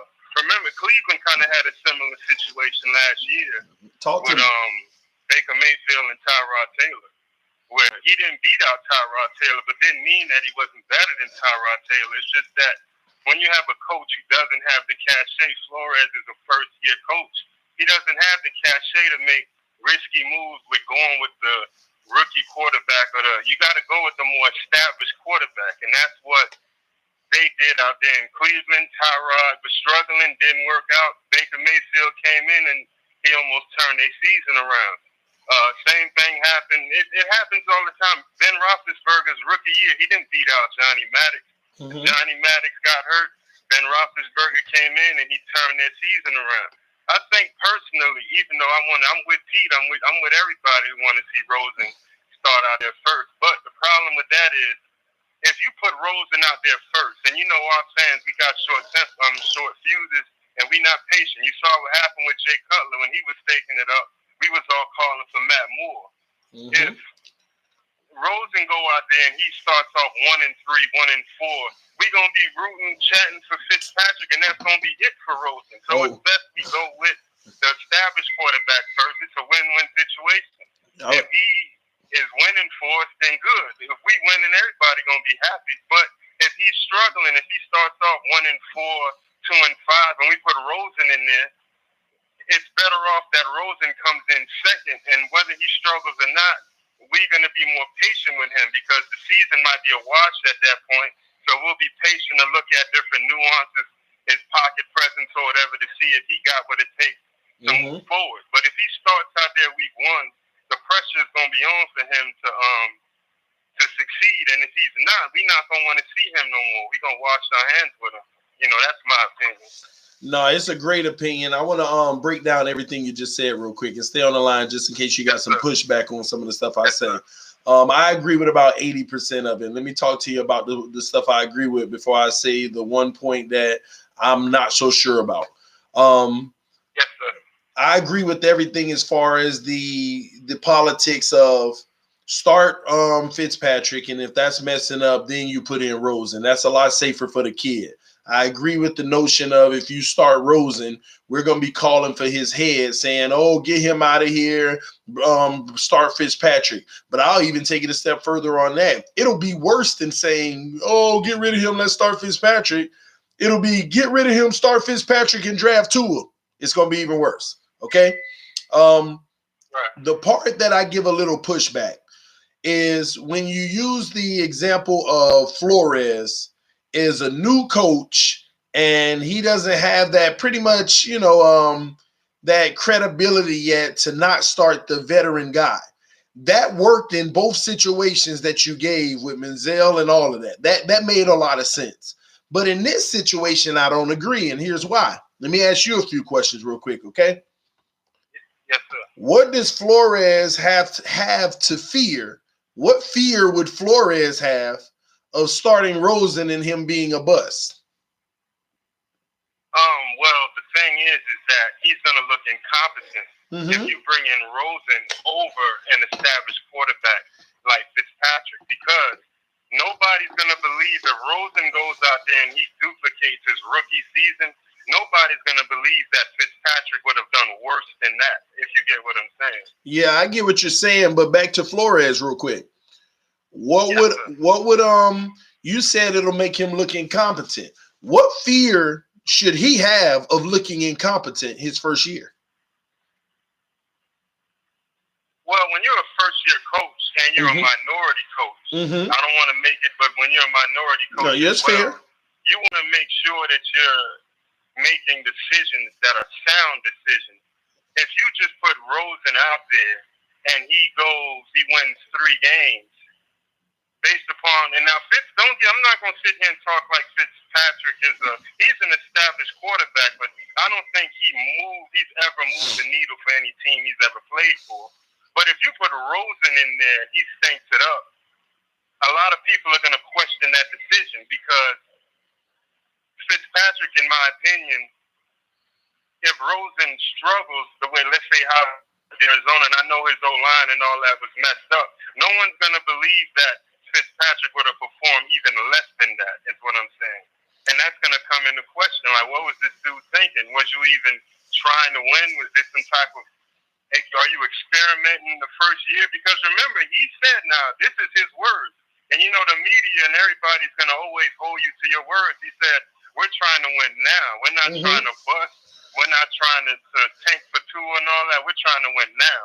So if you bring Rosen in there, it's going to look a bit incompetent. This is the guy that you thought you was going to win with now. If, of course, he struggles and only wins like 3 games or something like that. And I can see that notion. My thing with Flores is, let's say that because let me ask you this first: who's the better player, Rosen or Fitzpatrick? This is the thing, and I know you're asking me, and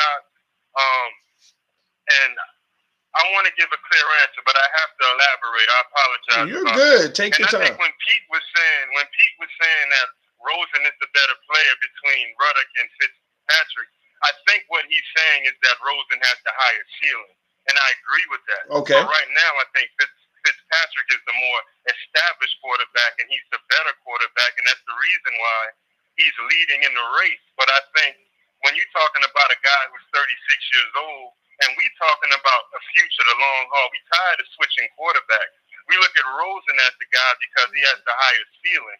But if we're talking about who's the better player on the roster right now, the quarterback position, I have to give it to Fitzpatrick, because he's the more established quarterback. Okay, so let me clear something up. That's sensible to me. Okay, that's all sensible to me.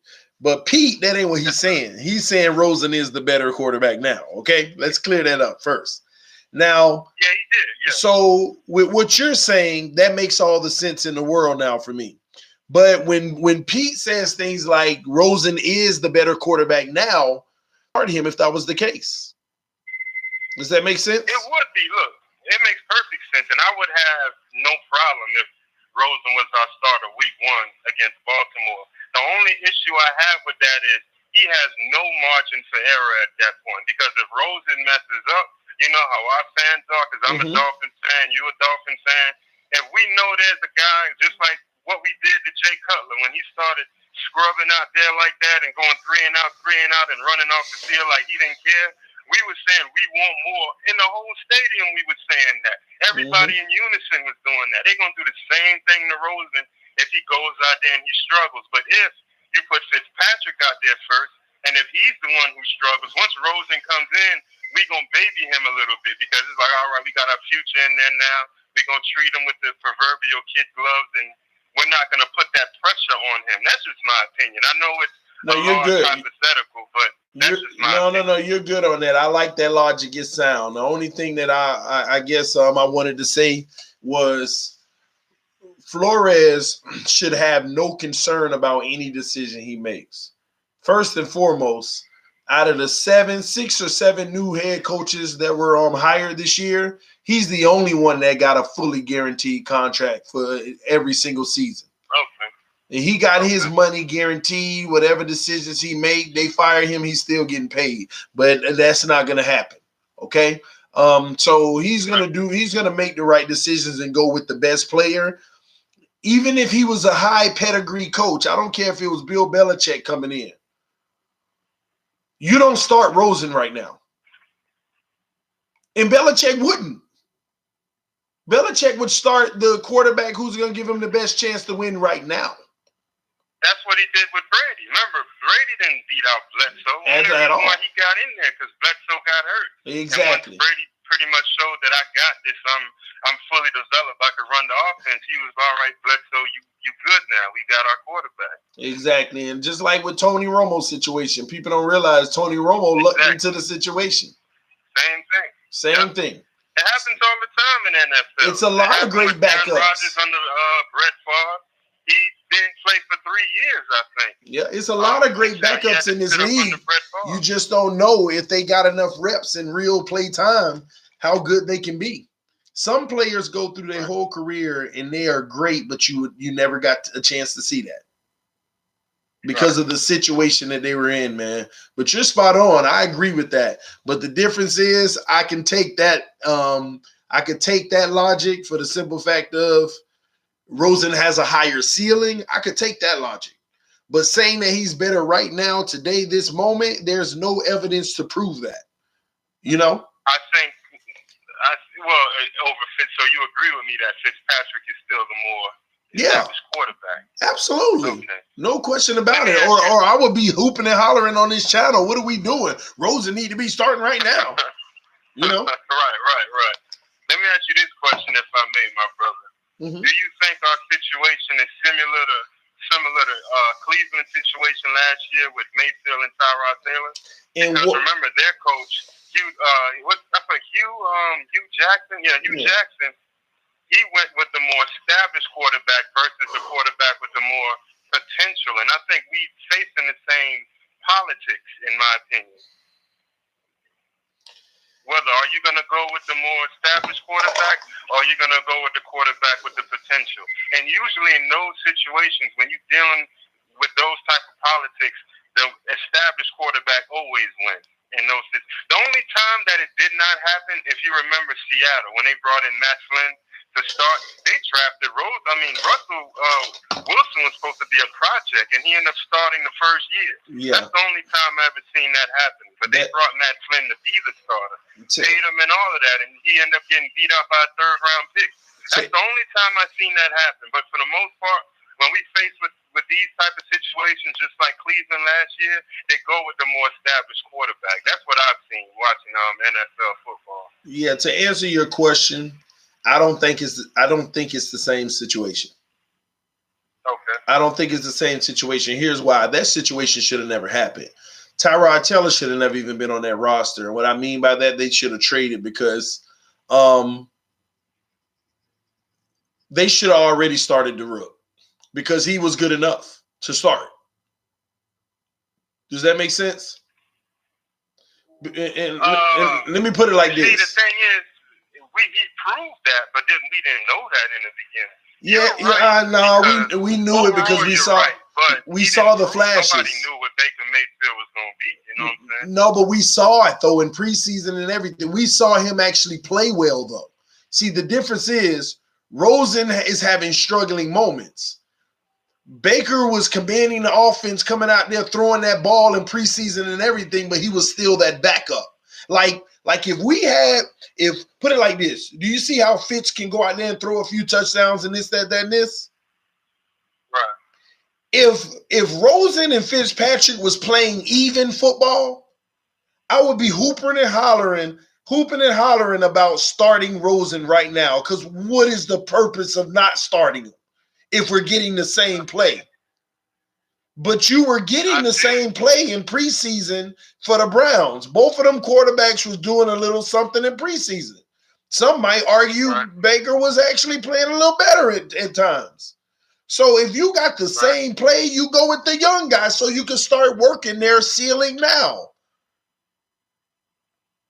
I agree, but again, this is not me trying to implement revisionist history. This is how I seen it go down. Buffalo, our division rival, did the same thing last year. They went with Nathan Peterman over Josh Allen. You think Nathan Peterman's better than Josh Allen? You saw he was ripping people up once he got in the game because they wanted to bring him in slowly. Basically, they went with the quarterback with the more experience. Nathan Peterman is not an established quarterback to me at all, but he had the years under his belt. He had the seniority. They went with him. As soon as you put Josh Allen out there, you're like, why didn't they go with him week one? You saw what he did to the Vikings as soon as he went out there. Vikings had a top 3 defense, and he cut them boys all up with his legs and the running and everything that he can do. But, again, coaches usually put their faith in the quarterback with the more experience, and that's just usually how that works. Well, it's hard for me to I don't want to use Josh Allen as a example. I'm sorry, I wasn't impressed with Josh Allen last year, bro. I mean, What? He beat us. You saw what he did to us. Yeah, man, we talk about a He beat the Vikings. Bro, he showed that he got something. Bro, do you know what Josh Allen's? How I see it, he showed that he got something. Man, Josh Allen had a 53% completion percentage. He completed the ball like 53% of the time. I think the man had I think he had 10 touchdowns and how many interceptions? Well, first off, check this out. He had more interceptions. He had more interceptions than touchdowns. He had 12 interceptions and 10 touchdowns. He had 12 interceptions and 10 touchdowns and 53% completion. But when you bring in your rookie quarterback, and that's why I'm saying if we bring in Rosen second, we'll be patient with him. Because he came in second, they appreciate the little nuances and the skill set that he's showing early on. Remember, he almost beat us twice. They beat the brakes off us in Buffalo, and in Miami, they almost beat us. Remember, he was running around and escaping sacks, and he almost hit his old tight end, Clay. He almost hit Clay with the touchdown, and he dropped it. But it don't last long, though. He got something. But that don't last long. That's like he had a get out moment. Okay, go ahead. I'm sorry. Nah, you good. It's just the phone's breaking up a little. I'm trying to keep it away from the laptop because maybe that's doing it. But bro, the man, anytime you mention he broke out running and this and that, he got us. But that doesn't even impress me. That don't mean he's going to be successful in this league. I really do truly believe that there is nothing about Josh Allen's game that make me think that he's going to be successful. I actually am happy that he's in our division because that's not good. Come on, they're going to destroy this kid this year. The kid had a 52% QBR. 52%.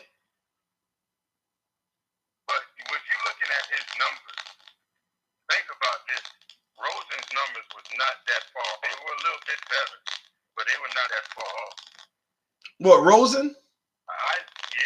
Yeah, but with ESPN because they were all in the same. You're right. Class, and they compare them all a lot down because all three of them are in the same division. Him, Sam Darnold, and Josh Rosen. And they compared their numbers. Their numbers are comparable. Even though Josh Allen's like a runaround type quarterback, he doesn't really doesn't have a lot of arm talent. Still, whatever he did do throwing the ball statistically wasn't that far off from what Rosen did with what he was doing in Arizona. Do me a favor, hang up and call me back right now if you can, if you don't mind, man. What happened? Could you hang up and call right back? Yeah, no problem. All right, my bad, man.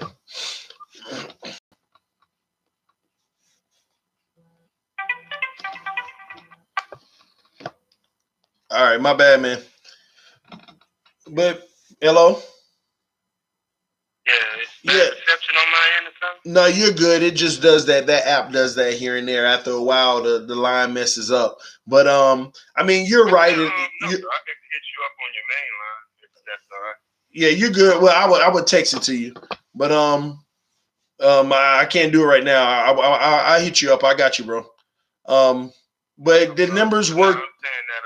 The numbers were comparable. I do give you that as far as Darnold, Rosen, and Josh Allen. I did see that that stat where the numbers were comparable. So I get your point there. It's just, man, that's also why I'm not high on Rosen. It's not like I'm trying to make the man to be out better than Josh Allen. But my thing is, this is why Fitzpatrick was destined to be above all of this anyway. But let me ask you prefer Fitzpatrick over Rosen? Yeah, right now, absolutely. I'm talking about the full season. See, okay, let me explain why. Because it's unfair. It's unfair for us to sit there and say, Josh Rosen had a bad line last year. He's not playing so well right now, but you just need to give him the shot under new coaches, a new opportunity, X, Y, and Z. What's unfair is I don't know why people want to do that with young quarterbacks. People kill me with this notion that a veteran quarterback is who he is. A veteran quarterback is who he is. Like Fitzpatrick don't have an opportunity to actually be better. Like he can't get better at his craft under a new coaching staff.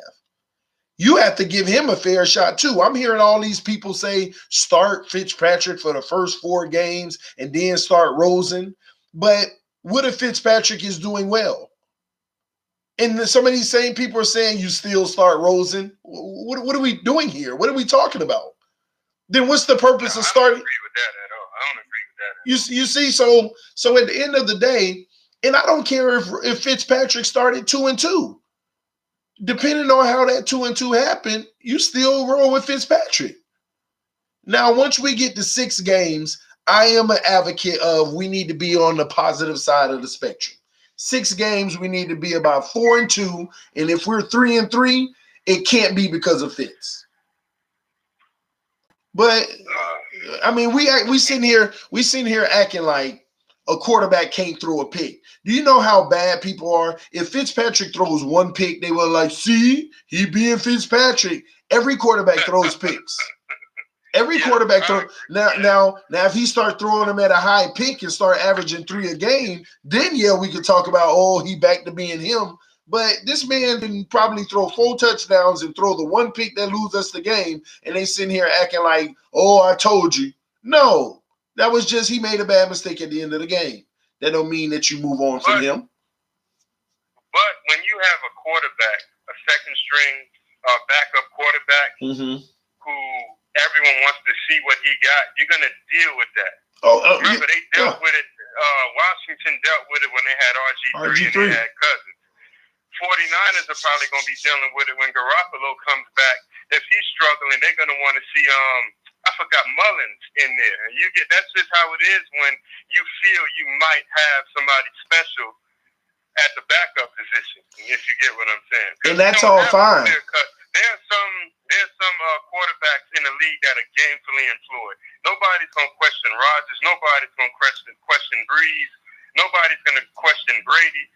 Fitzpatrick ain't one of those quarterbacks. I understand what you're saying, and I disagree with that. But that's just how it is when you got somebody at the backup spot that could be possibly the guy that's really for us.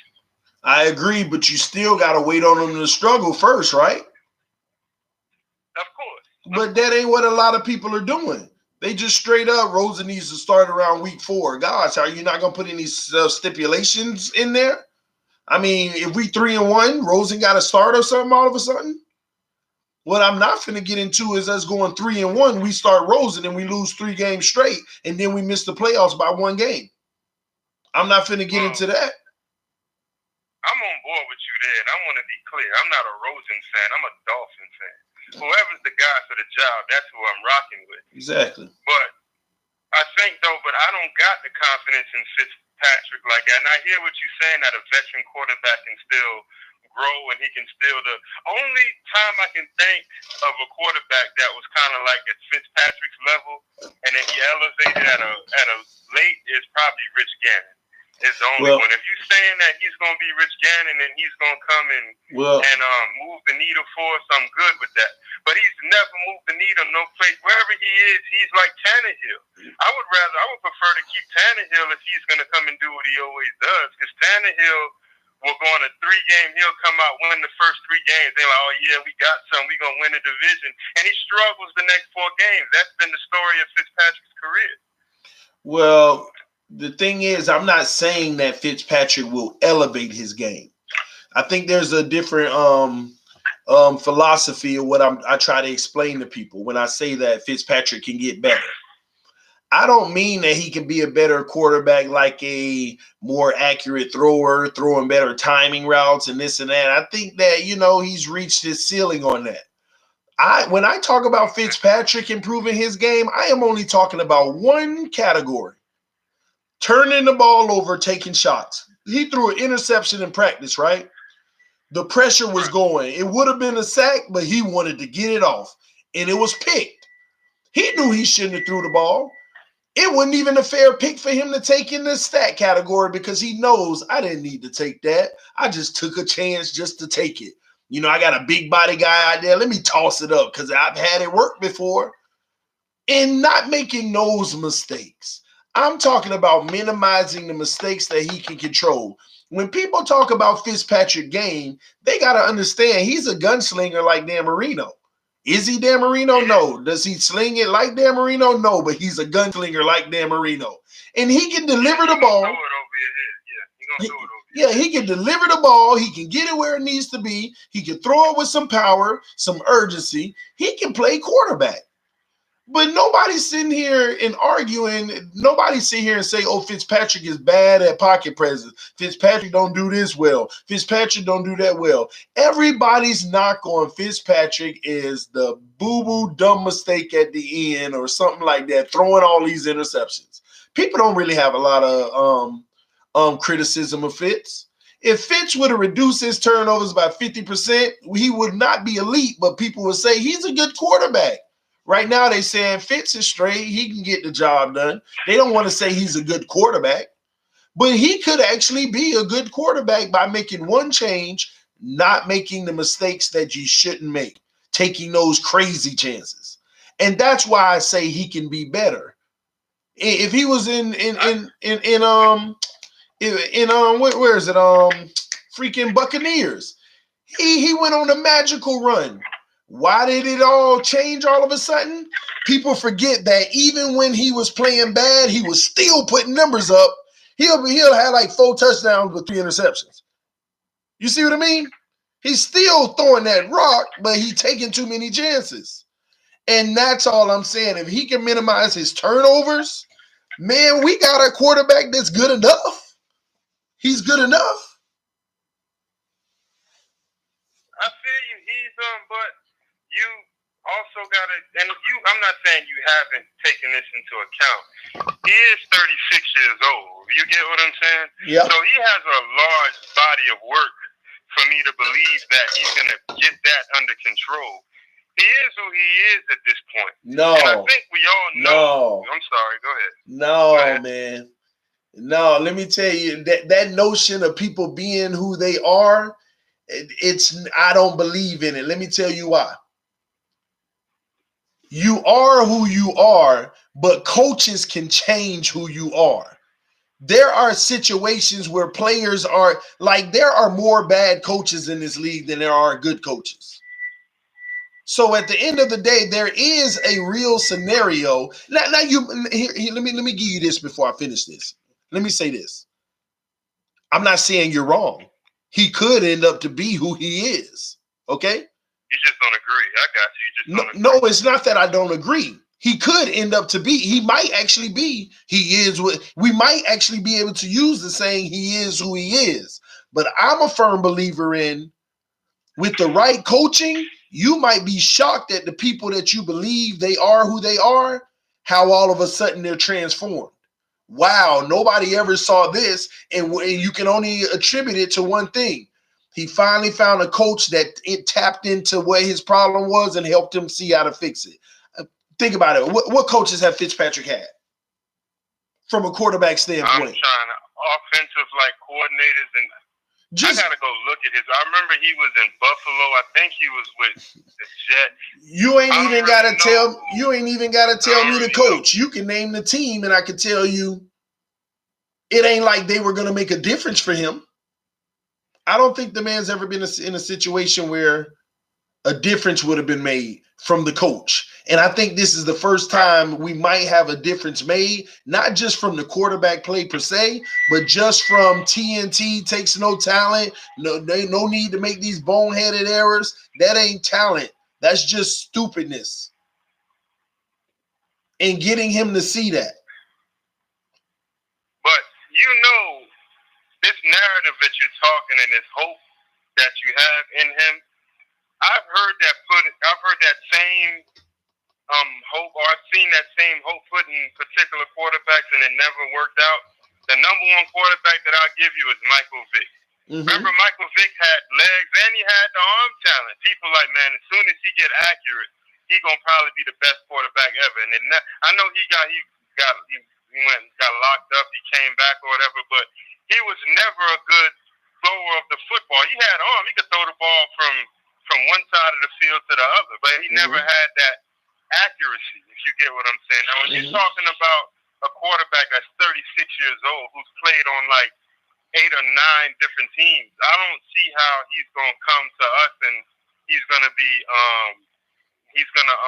make a 180 turnaround. I hope it happens, and I hope I'm wrong and you're right, but I don't have the confidence that it'll happen because what you're talking about is something that's extremely unique. If a quarterback can completely correct the flaw that's in his game and then moves on to be a Pro Bowl quarterback. I'm not saying he will be in the Pro Bowl. I'm not saying Pro Bowl, but what I'm trying to get let me clear something up on. It's a difference of a philosophy. The philosophy that I'm talking about right now isn't so much of the player. Right now, your thought process is in the player, the change the player makes. My philosophy in his change isn't really about him holistically. I understand the part of stop making as many mistakes and make better decisions. But mine is about the attributables, the other factors around him that will make him even look better. And what I mean by that is the coaching, the offensive line play, the schemes that are being run, all of that type of stuff. When you say that there's been a lot of quarterbacks that this has been said about and they weren't successful doing it, we're only looking at them as in being successful. We're not looking at the situation they were in, the type of coach they had, the type of weapons they had, the O-line they had, to see some of them could have possibly have made it work. But if they had a trash O-line or something like that, you know what I mean? And I know that's it could be far-fetched, but I just think that the way that we're building this thing is to make it easy for everyone on this roster. And Fitzpatrick, I think that we're actually not going to throw the ball as much as people think, even though we got a lot of weapons. We're going to have a great balance, but we're probably going to run the hell out of that ball more than people think. And this is where Drake is actually going to get a lot of carries because we're going to be running around the corner. We're going to be heavy tight end sets. This is my early prediction now. It ain't in stone, but we're going to be heavy. I can see that. We're going to be heavy tight end sets, pulling them guards and running around that corner. And Ballage is going to get some work in the middle here and there. But that's just my take on it. He's not even going to throw the ball as much as – I think that's what I'm talking about. A change is that. Any team Fitzpatrick has been on, what did that offense do? They relied on Fitzpatrick, put the ball in his hand, and seeing if he could sling it as much as possible like Dan Marino. Did they not? You know what? About that comment you just made right They might minimize the amount of times he throw the ball, which is going to make him more effective when he does. It's almost like the Russell Wilson effect without running. Power run. When it is time for you to throw it, it's over the top because we done baited with the run, or it's through the middle of the field, or it's getting those chunks, but we're going to put you in the best position possible. And when has he had that? Everybody's put the ball in his hand and say, go get him, champ. Do you? But now you finna have some structure in place?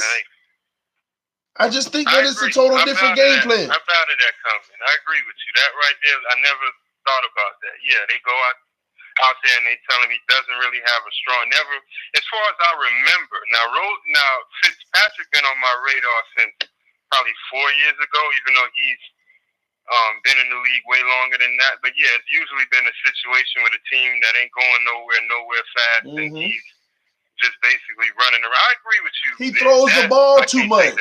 Wow. I mean, obviously he gonna have 3 interception games. You done had the man throw the ball 40 times.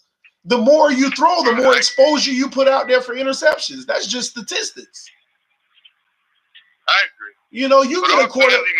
Yeah, go ahead. My bad. No, you get a quarterback that throw the ball 20 times and they got 1 pick. Statistics tell you if he throw it 40, he should have 2.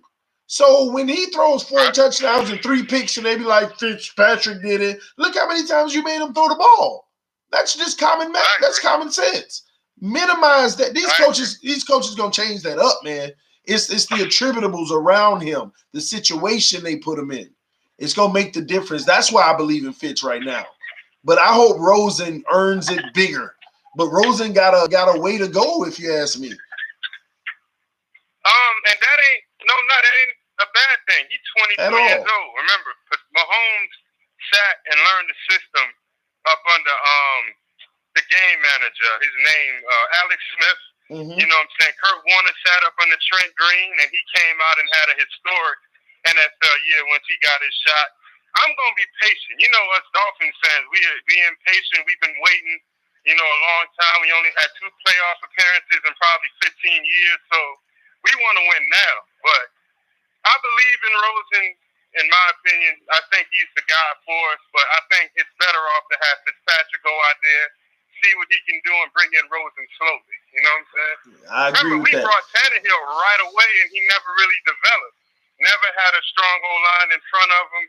Never really was able to develop the way we wanted him to. We shouldn't make that same mistake with Rosen. Thank you, exactly. Because I'm one of the main people that always said that Tannehill's just always been in a bad situation. And people ask me, so you mean to tell me you think Tannehill was good? I still to this day say I don't know what Tannehill was because I've never seen him in a great situation. And as far as everything around him. And when I finally saw him in a great situation, it was his best season before he got hurt, when he went like 8-3 or something like that. We were on the way to the playoffs, but then he got hurt. So I still said I'm not going to use that small sample size and say he's just good. But the day we traded him to Tennessee, I still didn't know his full potential. Like put Tannehill on the Chiefs last year. I'm not even saying they would have made the AFC Championship game, but they would have made the playoffs. I believe it. And that's the type of stuff that I'm talking about. You put a player in a perfect situation, they're going to do better. It's just natural. But you put Patrick Mahomes on Arizona Cardinals last year. Everybody was like, oh, he would have still made it. You're delusional. The worst O-line in the league? You're delusional. You're giving the guy more credit. You think that he play right guard too, huh? It's ridiculous. But I agree, but there's one thing about Tannehill. Now, I was a fan of Tannehill, and when he was gone or whatever, I didn't like it, but I was at peace with it because I felt it was time for us to move on. One thing about him, I never really was anti-Tannehill. I was a fan of his. I was pro-Tannehill.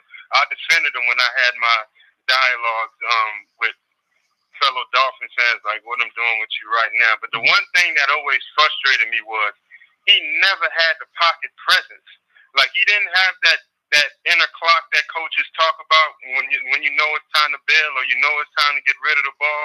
Because he lost us some games with like throwing like these, he'll get fumbled, and I'm talking about it wasn't no strip sack that he didn't see coming right in his face, get lit up and fumble the ball, or he'll try to run away and throw the ball away and end up interception getting ran back. It happened with Jacksonville last year. It happened in a lot of other games with him. It happened in Cincinnati as well. It happened in, I think it happened in Indianapolis as well. We was winning the majority of that game, and then he started turning the ball over because now when they bringing in blitz packages, you know you're going to get him with Tannehill. He's not going to run from it. He's not going to escape from it. He's not going to create anything. He's just going to get hit. That was one thing about him that always frustrated me. So let me ask you this. How long you been on this? How long you been subscribed to this channel? Probably, I found out about you probably mid to late last season. Okay, so you've heard me say this before. In order to have pocket presence, first of all, you got to have a pocket. But you gave a compelling argument just now to basically even when the rush wasn't coming. Let me say this. This is my thing about Tannehill and people saying like what you just said as far as he's not going to run from the pressure. Bro, think about it like this. If I'm in front of you, right? And let's use an example, something gruesome. Say I slap you, right? I just slap, bam, right? Right. And the next time I slap you again, bam. The next time I just flinch at you, what you gonna do? Swing on. Well, I'm just saying something coming your way though. Block it. Yeah, I mean, if I done slapped you 2 times in the face and I done connected hard, and now I'm trying to slap you again, what you gonna do when you see it coming? Move out the way. Move out the way, right? But at the end of the day, you moved out the way, and then my brother next on the side you moved to slapped you in your face, and now I'm about to slap you again. What you gonna do? You cornered that in now. I see what you're saying. But now you got this thing built into you where you're cornered at all times, right? Now me and my brother ain't even trying to slap you. All we're doing is pestering you and flinching at you, flinching like we're gonna slap you, but we ain't slapping you. What movement is your body making when we flinching? Left, right, side. Yeah, like you all like I'm flinching at you, and you like this the whole time. You flinching too, like right. Somebody that when you getting beat up so much and it ain't your fault. And no matter what you do, you getting beat up. After a while, you know how they say you got to feel the pressure? Right, yeah. You feel the pressure based off of that DNA built in you from what's been happening. Like if your offensive line usually give you 3 seconds, you feel that. You know when enough is enough. You know when it's okay, I need to be getting rid of it now because this is usually my cutoff. So when it's programmed in this man, the first 4 seasons, he threw for the second most yards in NFL history. A lot of people don't know that. But he was sacked. He was also sacked the third. He was third throwing yards of all time. And he was sacked second most in NFL history.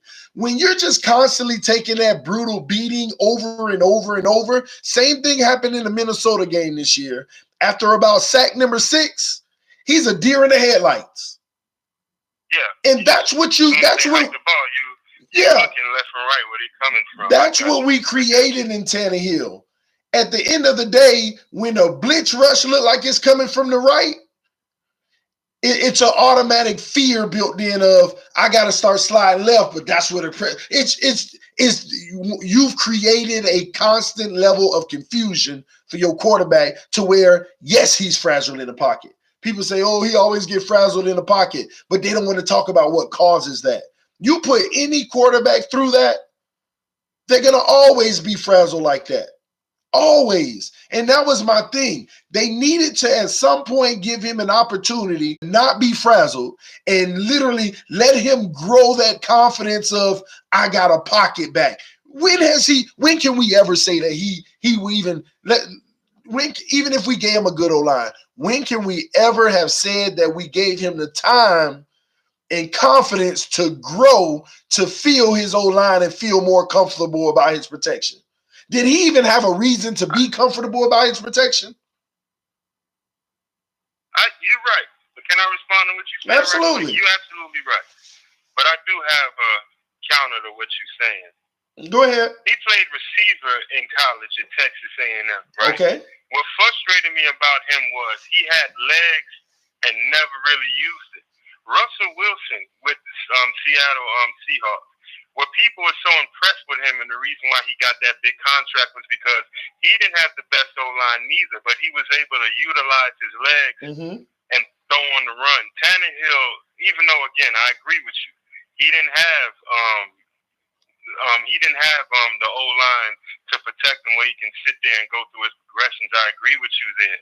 But I don't think that we're asking him to be a miracle worker by using your legs. And I don't like comparing saying be like this guy. I think that's unfair to say Tannehill be like Russell Wilson. Well, but I'll use Russell Wilson as the example that Russell Wilson used his legs and they built an offense around his him having running prowess where he can run and throw and make things happen. Tannehill, as soon as he started running, I knew something bad was going to happen. He never really developed that thing, and it's like with Tannehill, it's like he never really knew himself as a quarterback. He never really took advantage of the fact that he has legs and let me roll out or let me run and throw on the run or whatever. When he start running them out, he's not gonna try and get the first down. When he start running, it's like I don't know what he's doing. When it's like he don't even know what he's doing when he starts running. I would actually push back on that, and here's why.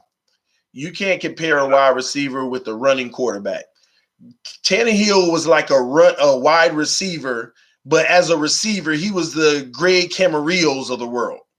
And let me walk you through. And let's just keep it real, right? I'm talking about body up, speed, and how he looks in his posture running. Does that make sense?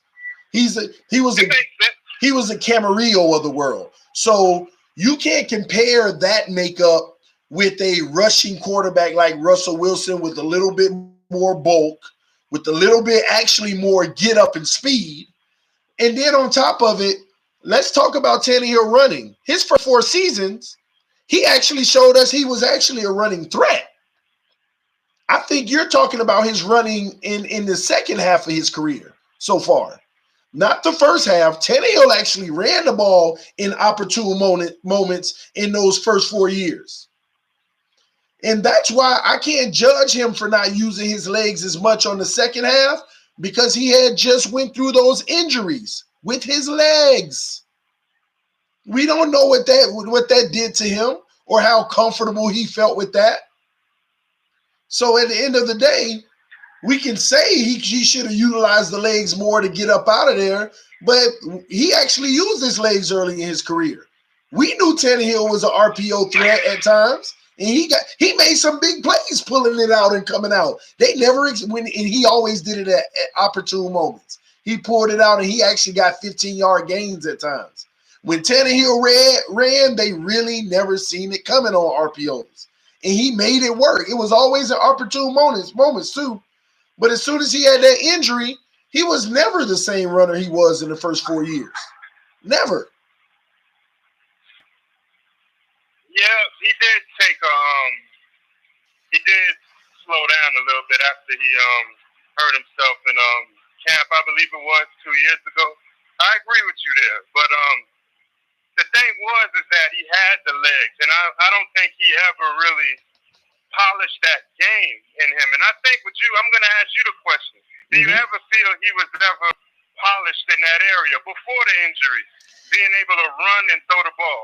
He was never polished in running, but that also sometimes you can't put that on him, because was the coach even trying to polish him in that? Was the coach trying to make him a threat in that? Or did the coach want him to sit in the pocket and deliver the ball and run his plays? I hear what you're saying there, but I'm not going to put that on the coaches, because a part of being a quarterback at the quarterback position is improvising when plays break down. When there's when the rush gets through or a man gets beat on the line, you have to improvise. And when you got the legs, you should be able to do that. Tannehill never polished that part of his game. There's a different. He's saying I agree with. That's a different scenario, though. Flip side to the coin. I'm sorry. Go ahead. No, you're good. You're good. That's a different scenario, bro. When you ain't got you said but when everything breaks down, and then you're saying when nothing's open. Is that what you just said? When nothing's open and things break down, right? Yeah, well, I said, plays, because you said, okay, I did say that, but I said that based upon your response when you said, well, maybe the offense wasn't structured for him to, because I do agree, Russell Wilson, they structure everything with him running and throwing and doing the same thing with Dak Prescott in Dallas and Tony Romo when he was there as well. I agree with you, but plays break down. And when plays break down, he has the skill set to run and create something, but he never really polished that part of his game. Watch this. Watch this. Constitute a broken down play. Constitute a broken down play. Basically, let us know what a broken down play is. Well, when you don't make it out of your, let's say it's a 3-step drop, and by 2 there's somebody in your face. Okay. You don't think that his coaches were saying, now this is a learning Tannehill, right? He trying to get better. They're trying to help him connect on the deep ball. They're trying to make it more accurate. They're working on all those things early on. You don't think that they're at the early stages of saying, hey, make sure you go through all your progressions?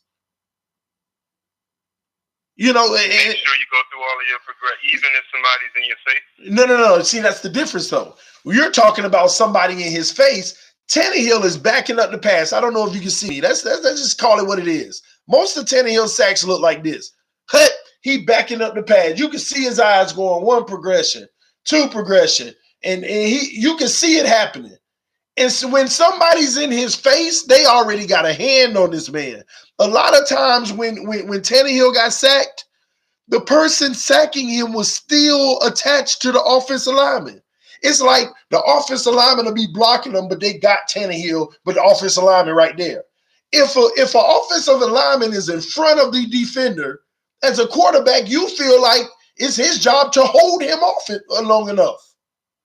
But a lot of those sacks, like, they'll be dragging Tannehill to the ground while being blocked.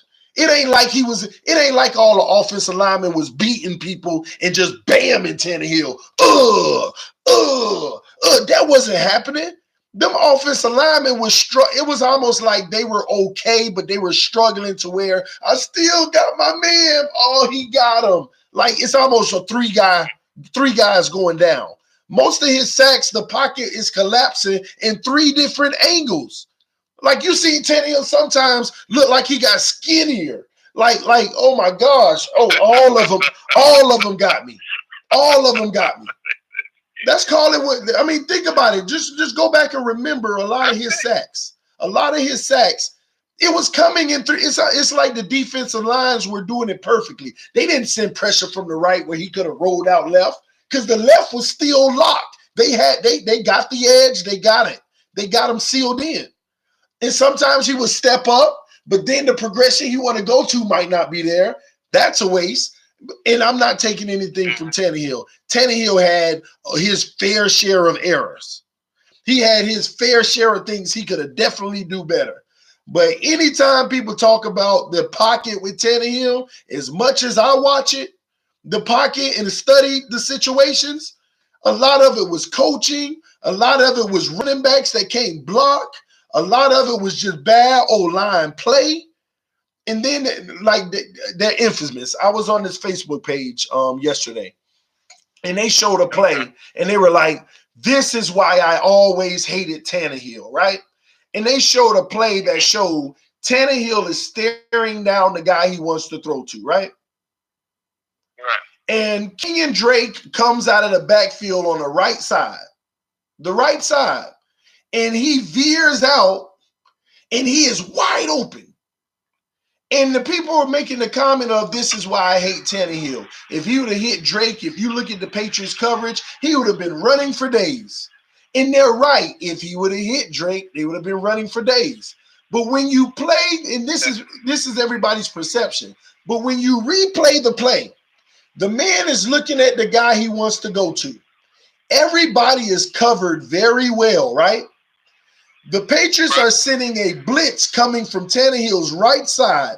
2 extra guys, 2 normal guys, and 2 extra guys coming. Kenyon Drake is on his left. Kenyon Drake, when they hike the ball, Tannehill fakes the handoff. Kenyon Drake goes that way. Common sense. Watch this, y'all. Common sense. If you got 2 blitzers coming in at the quarterback, Kenyon Drake's route is nil. Kenyon Drake is not supposed to run his route anymore. He has to pick up that block over there. He has to pick up that extra rusher. What does Kenyon Drake do? Kenyon Drake engages the rusher, but the rusher kind of sits there and mills around, and then Kenyon Drake rolls out. As a quarterback, you already know the pressure is coming. You know Kenyon Drake got them. The reason why Kenyon Drake kept going on the route, because the guy that was rushing in on blitzing, they sent 2 guys. One of them came free. The other one met Kenyon Drake, but the other one didn't engage Kenyon Drake. He just bumped up to him and just stayed there. So Kenyon Drake's like, I'm supposed to block this guy. Well, I'll just run out. But in the quarterback's mind, you got that guy. So he throws it and tries to make a play, and it's an incomplete. It's situational football. I actually thought that was a smart play by Tannehill because the reality is Kenyon Drake was never supposed to run out. He just picked up the wrong person to block, but it was a stunt. I don't even blame Kenyon Drake. He picked up one of them, but it was a stunt to grab, basically bring Kenyon Drake to him so the other guy could get free. And Tannehill had to rush and throw it. But it's that type of stuff. People get the wrong reads on play situations. All they look at is the fact that there was a wide open guy and he threw it to this one guy that wouldn't open, that was covered very well, and it ended up being incomplete. That's situational football, and people don't read that type of stuff. All they see is the end result and think they know football and what a quarterback thinking. Just straight off, man. All right, well, I feel what you said, everything there. I was listening intently, and I feel everything you were saying. But let me give you, just like how you gave me the example of how Tannehill sacks look like. What I mean, this is another thing that I see in Tannehill. Do you remember the Super Bowl Patriots versus Eagles last play when Brady slipped the potential sack from Ingram and was able to throw that Hail Mary that Gronk almost caught? You remember that? Absolutely. Tannehill gets sacked on that play. Absolutely. Didn't have the pocket presence to slip to make that. And again, I don't like comparing athlete to athlete. I think that's unfair. But I'm just talking about skill set. And position in a situation like that with Tannehill's pocket prowess, he gets sacked on that play. I agree. He would have got sacked on the play. I remember exactly what play you're talking about with Brady. He would have got sacked on the play. But that's the whole point. Never claim for him to be perfect. He has his flaws. And nobody's perfect back there. A lot of quarterbacks would have got sacked on that play. And to be fair, even Brady, he made an amazing move. But do you see the type of moves that a quarterback can make whenever they have time to make decisions? When they used to see, whenever you got the pressure coming at you, you only feel like you go through that 3 times a game. You feel refreshed about when those things happen, how to handle them. And I'm not saying that we are comparing Brady, but at the same token, this is somebody who got 5 seconds to throw the ball on any given play. And then when he gets a little bit of pressure, he knows how to, he's so relaxed, he knows how to react in time because he ain't got a million things going through his mind. But the rest of these quarterbacks are out there like this. And there's times where Brady's dancing too. Look at those games. Brady has his worst games when they getting at him. When they get at Brady, if they get at Brady in the first quarter, the rest of the game, he looked jittery sometimes. I remember it was a game last year. Said that about him? You know who said that about him? Who? Dang, I forgot his. I think D'Angelo Hall said that about him. I think it was D'Angelo Hall. No, was it D'Angelo or was it one of? No. Well, I ain't never heard nobody say it. Said that about him. I ain't never heard nobody say it, but one thing I do know by watching Brady. That shows that you're accurate. You're right in what you're talking about. And that's why I know that if Brady didn't have a great O-line and he got hit on a regular basis like Tannehill, oh my gosh. Oh my gosh. Because you hit Brady in the first quarter. I remember the Buffalo Bills game versus the Patriots. I don't know if it was last year or the year before. I just can't remember. I know it was fairly recent. I remember Brady didn't even score a touchdown the whole game, and they only won because of an interception at the end. I think it was a pick 6 or something like that. He didn't score a touchdown the whole game, but I remember that game. That defense was hitting him often and early. Ever since then, this man underthrowing, overthrowing, throwing at people's feet just to get rid of it. And sometimes you see those behaviors from him. And the reason why you see that from Brady and he's shocked about it and like, oh my gosh, is because he's not used to it. He's used to being back there relaxed and those guys taking care of him. But you got Tannehill who ain't never been used to that. His whole career has been in a state of anxiety.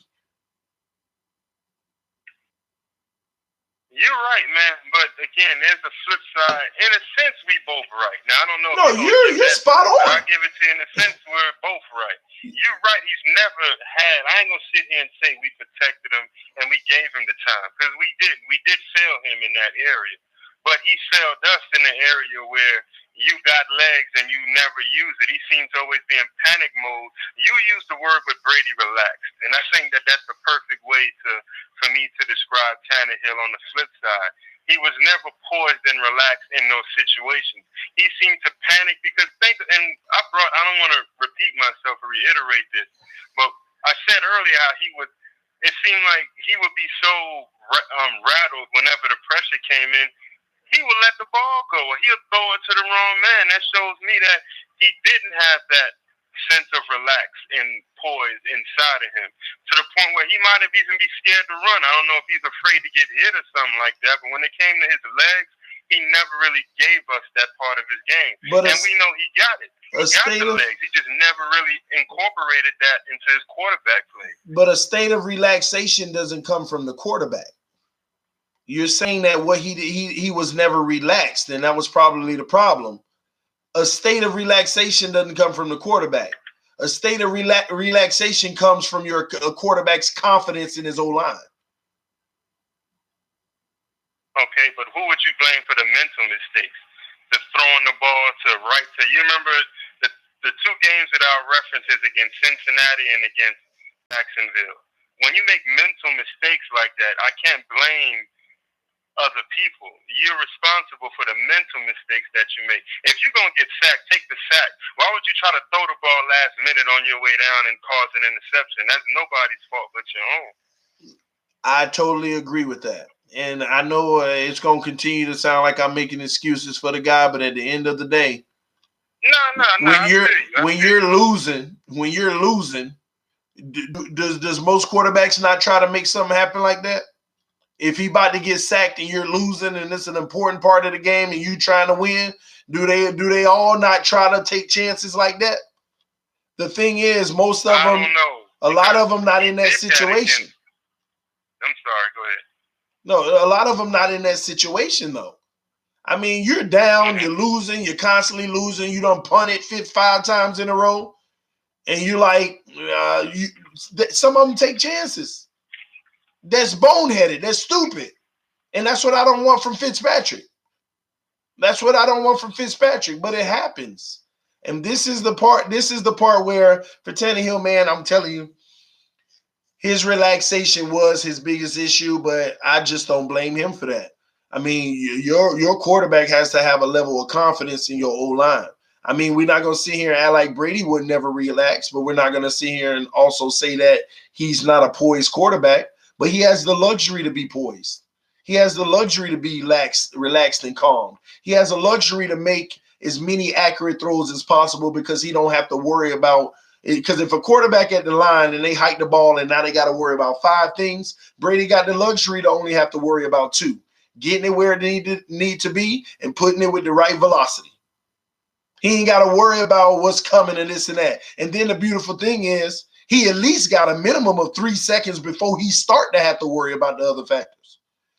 So, I mean, all of that computed in a player's head, it's a lot, man. We underestimate it because we're not out there playing the position and doing it.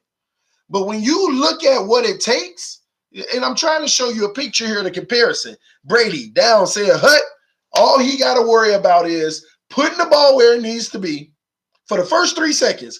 Put the ball where it needs to be and make sure it's with the right velocity to where my guy only has to get it. He ain't got to worry about nothing else. And after 3 seconds, between 3 and 4 seconds, all right, I done made a progression ain't there. I'm 3.5 seconds in. All right, let me make sure I'm feeling my pressure. He can take steps with it. But Tannehill down saying, Hut, on second 1, the first second, I got to worry about putting the ball where it needs to be, using the right velocity. I got to also worry about the pressure immediately. I have to looking at my line. It's almost like he probably got to hike the ball and survey it. Just look at the line. It's like simultaneousness, and it's crazy. And then not only does he have to worry about that, he has to go looking at feeling the pressure in the line. See, he ain't got the luxury of feel the pressure. Feel pressure comes from knowing I got 3 seconds because that's what my line gives me. Now I know from pre-snap the pressure was coming over here. Maybe I just need to start veering because I can see my left. Whatever side you can see, I can see my right. I already know what's happening on my left side. I got the best left tackle in the league or whatever it may be. It's a lot of computing for quarterbacks. Some quarterbacks only got to worry about 2 steps. Some in the first 3 seconds. Some quarterbacks got to worry about 4 steps in the first 3 seconds. And don't let it be an option route. No, let's not get even more complicated. I got to pay attention to the option route of as soon as I hike the ball, did the safety automatically start downhill, or did the safety stay where he did, or did he veer out, or did he go up? Come on, man. This is my whole point. This is why the quarterbacks who have an O-line are winning. Some of these quarterbacks aren't even that great. They just got an O-line that makes them look great because they got time to make decisions, man. I'm sitting there watching replays. Tannehill down, said, Hut, 1 second, 2 second. Oh, he already got somebody in his face. And I'm watching Mahomes. I don't know if you remember my live streams of the playoffs, Patrick Mahomes. I'm sitting there making a point to everybody. Every play, I said, watch this, y'all. Every play he run, I'm going to count how many seconds he got to throw the ball. If any of y'all remember this, let me know in the comment section. Down, said, Hut, I'm counting live. 1 second, 2 second, 3 second, 4 second. Oh, well, he almost threw it. 5 seconds, 6 seconds. Oh, now he's running. Like, when has Tannehill ever had a 4+ second luxury? You call me? Come on, man. But you spot on. I get your point. He got his flaws, bro. Yeah. He got his flaws, man. Yeah, I mean, and I feel what you're saying. I'm not going to sit here and say we didn't have the best. I think actually our O-line last year was ranked at Arizona had the worst O-line, which makes me feel good about, Rosen. Maybe he wasn't able to show what he got. I think we were in the bottom 3 or bottom 4 or something like that. It was just the mental mistakes he would make when he took the sacks is another thing that would add to it. I don't know if you remember. I don't know if it was against Buffalo or if it was against the Raiders. There was one game where he took a sack and he fumbled right in the dude's lap. Like, right in the dude's lap. I remember that. Like, well, it popped off of his footers. He tried to throw it to the ground. He tried to get rid of it and throw it to the ground, but it hit somebody's foot and went right in the guy's hand. I know what you're talking about. That's those mental mistakes that I'm talking about. And those are the things that, I understand where you're saying it stems from. I completely understand that. I don't want to invalidate anything that you said. I was pretty much just clarifying where my frustrations lied with Tannehill. A lot of that mistakes he made came from when he was under pressure or whatever. He just didn't have that poise. And I completely agree with what you're saying where that lack of poise came from. But that's just what killed me with him. But overall, I was a Tannehill fan. Yeah. Again, like I said, it hurt me when he was gone, but I was still at peace with it because I felt, you know what, it's time to move on. You know what I'm saying? I saw what he got, and I think we went as far as we could. Now, again, we didn't put the best. We gave him a pretty good receiving core, but we didn't give him time to utilize those receivers. But there were some games, when you talk about progression, where he had the time and still he would miss open guys. There was always at least 2 plays per game where you'll see somebody run. There was one game, I think, against what game was that? Was that against Minnesota? It was one game where Stills was running down the sideline by himself and he didn't see him. He didn't have the best vision either. You know what I'm saying? I don't know, because Tannehill actually was an accurate thrower. And when it comes to vision, with everything that was going wrong with Tannehill, it's easy for us to just pick out any given play. But that's every quarterback in the league. I could probably pull up film where Tom Brady missed somebody wide open. That's anybody in the league. At the end of the day, because we always pointing at 1 or 2 situations.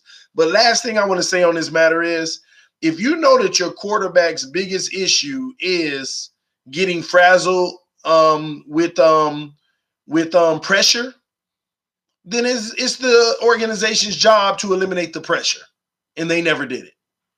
If his weakness has something to do with the pocket, getting anxiety and freaking out, then eliminate the anxiety. Get the man an O-line. Because none of this would have mattered if he had an O-line.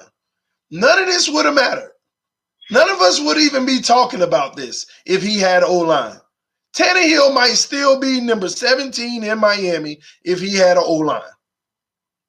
Facts. Nobody can deny that. No, regardless of every mistake that he makes, regardless of the things, no matter what people didn't like about him, if he had an O-line, above average O-line, he would still be in Miami. Nobody can tell me otherwise. I feel you. But I appreciate you, man, for holding on to me for so long. I hope it was good talk, man. And the people out there, the people who's watching, ain't mad at me for holding the line up for so long. But I really enjoyed the conversation with you, man. I'm gonna kick back and listen now. Yeah, I got to see how much longer I'm gonna last, man. I'm surprised I ain't waked the house up yet.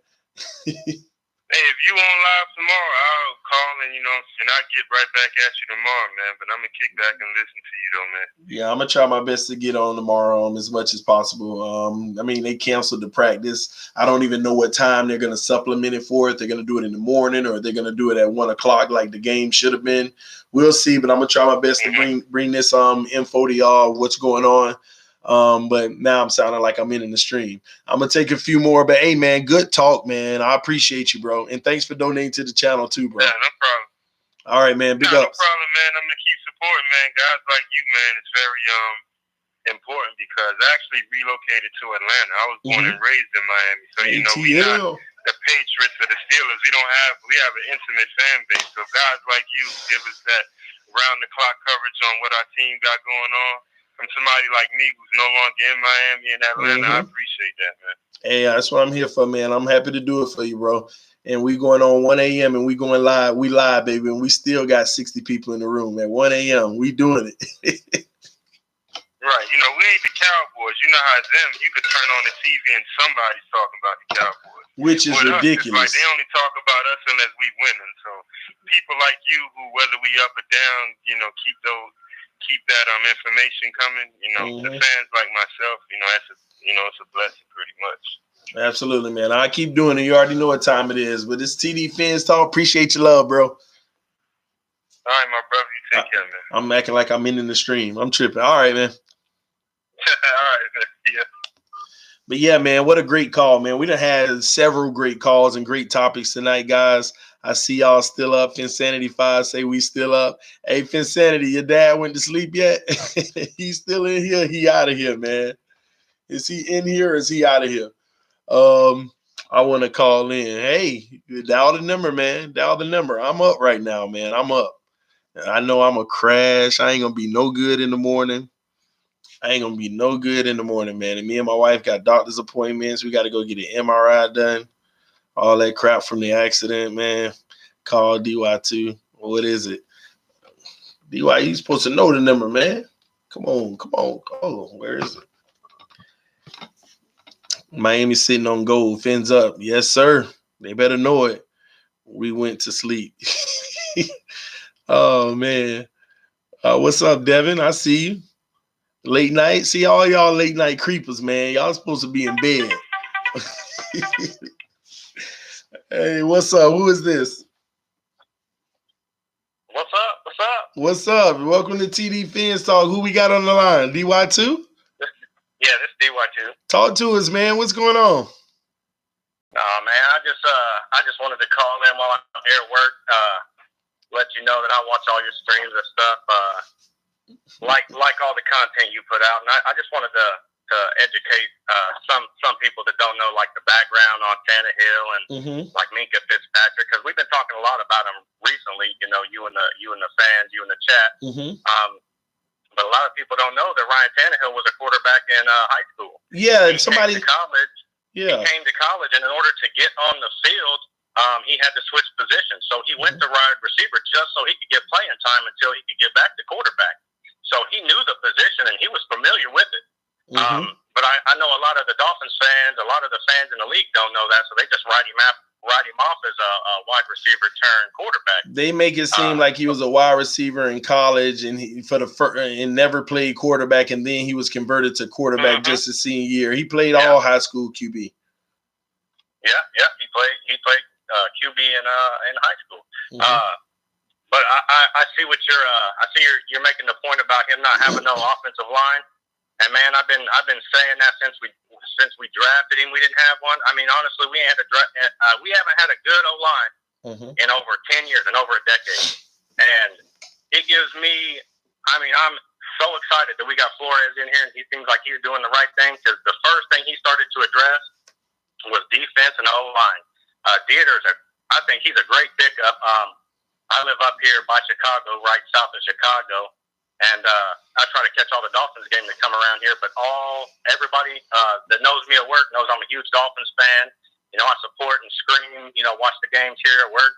And everybody was telling me how good of a O-line pickup that Dieter was. So I'm super excited about that because, you know, like we've been talking about, that's like our biggest weakness, and that's one of the biggest things you have to have is the trenches on lock. And I think, you know, he's one of the people that can lock it up for us. And as far as the Dieter makes us feel good about the entire left side of our O-line. First off. And what did you have to say about the Minka? What did you have to say about that? Oh, yeah. Minka Fitzpatrick, I see a lot of people saying that he needs to play safety, or they think he should play safety or be moved back to safety because he was drafted as a safety. In college, 60% of the time he played nickel corner. He played slot corner. 17% only was he playing at safety, and the other 23% was at corner. So he is naturally a nickel or a slot corner. I don't know why they tagged him as a safety. Maybe that's what he was playing. You know, mostly his last season. No, in college. But he was in the nickel then too. Mostly. Oh, go ahead. I'm sorry. No, I was saying he was in the nickel then too. The reason why people keep on thinking that he's a safety is because I've never seen the NFL on draft day put an N on the screen for the position, nickel. Yeah.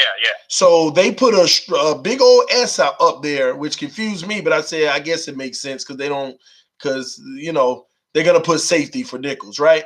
And let me tell you, everybody who think that he was a safety, people that didn't even know who Minka Fitzpatrick was in college. They knew him because he played for Alabama, but they knew nothing about his game. All they remember was, oh, we drafted a Minka Fitzpatrick, and he's number 11th overall. He's the guy, just because he was drafted early. And they saw that S, a safety out of Alabama. They didn't even know nothing about a Minka Fitzpatrick.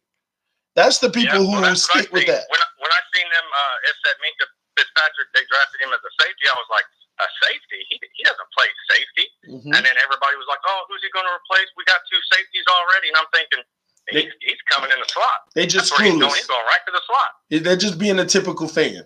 The typical fan that they didn't even know who he was. That's all. They knew who he was the day he got drafted when he attached his name to the Miami Dolphins, and they saw that S and say, we drafted some safety, but he's good. He's number 11th overall. He's really good. You know how general people that don't study football, they start talking, and then it becomes common knowledge. And every press conference, Minka tells you, "Oh, I'm real comfortable in the nickel. That's what that's what I'm used to.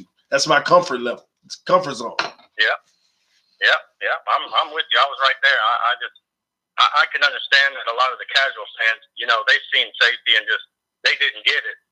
But you know, anybody who follows all of football or the good players' careers, you know, we kind of have a little depth or a little background on them. So, you know, I just wanted to kind of throw that out there because I know there's a lot of confusion going on about where he's going to be, where he should start, or what he's doing, and you know, you know, the practices and training camp. But I think it's an excellent move to keep him at the slot corner position and move McCain out because.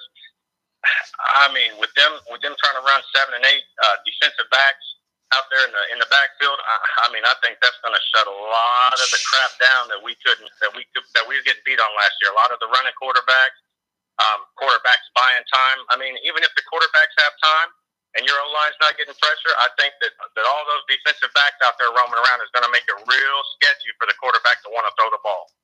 True, and we got the packages for it. Man, I'm excited. I think Flores is doing an excellent job. I think he was the perfect hire for the job. Not a good hire, not a great hire. I think he was the perfect hire. He's a defensive-minded coach. I love defense. I think he's doing and going about everything the right way, and I think we have a bright future for the next 10 years at least. I mean, I think we're really going in the right direction. And it He shows that he's a no bullshit or no BS. I'm sorry, a no BS coach. You know, he's not going to take anybody's slack, and he's not going to take days off. He wants them to get it right fundamentally, and he wants to get it right now. He wants to get this. He wants to get this show on the road. You know, he wants to prove that he was the right man for the job, and I think he's going to do it. Man, I'm telling you, he has the potential to be better than Belichick. Man. And that says a lot. Say it again. That says a lot. And I can't wait, man. It's going to be an exciting season. I'm just, man, snap the ball off with the Ravens, man. That's what I'm waiting on. All this preseason stuff is just news about who's going to earn this and who's going to earn that. But, man, let's get to this first game and let's get it cracking. These Ravens, man. Yeah, I'm with you. I just hope we start out winning some ball games, man. Go ahead and get that. Yeah. We're only gonna win 3-game thing behind us, and then let's roll. Man, I'm gonna say this. Even if we don't win games and we look like we're competing and doing everything the right way, and we have a fighting chance every week, then I'm happy because I know, you know, everybody wrote us off at the beginning of the season saying 2-14, 4-12. Look, man, if we go out there and we compete and we start knocking heads and make a name for ourselves on defense and, you know, we fight on offense, then everybody's going to know that we're coming. You know what I mean? I'll be excited every week. I'm ready for Dolphins football, and I think Flores and, you know, us Dolphins are going to surprise some people. I totally agree. And you're right. I mean, if we were to be fair to this coaching staff and Greer, if we were to lose a lot of games and we competed every week, I deep down inside, and trust me, that is a emphasis on deep down inside, I would be fine with it. I'd be fine with it. But for me to feel like this is something special, I got to see something special. Yeah. Flores has to exceed expectations. But luckily for him, the expectations are really low. Yeah. Oh, I even if they were mid-level, I think he would meet or exceed expectations. I think he's going to be that good of a coach. I think he's that good of a hire. There's something about him. I don't know what it is. I think he's got it. You know what I mean? Yeah. Well, here's how I'll put that point. And if we were to have a season where we didn't make the playoffs, I just need to know that we went to week 14 still in contention. Mm-hmm. 14, 3 more games. We need to be week 14 still in contention. If we're not in contention week 15 or 16, okay, but I need to know, and this is worst case scenario for me. Worst case scenario, I need to know that we were in contention late in the year, not at week 12 and we ain't got a shot. I'm not happy. Not happy. That's possible. I mean, from what we're seeing out of him in camp, you know, trying to get the offensive line right now, you know, trying to get the defense right now. I mean, it's totally possible. He could come out here, and especially with Guavin, I don't know how to say his name right, so don't get on me for that. But you know, he comes out of here and nobody knows who he is, like you said. And everybody thinks, oh, he's just a camp body. And he comes out here knocking heads, looking like he's the real deal. I mean, he could put together a team that goes out here and really has a fighting chance to do what you're saying. Listen, you know, even though we don't have the solidified corner opposite Xavier Howard, if one of these defensive ends can emerge, just one, man, we're gonna have a special defense this year. Yeah, we're gonna have a special defense this year. You know the old saying, defense wins championship. Yes.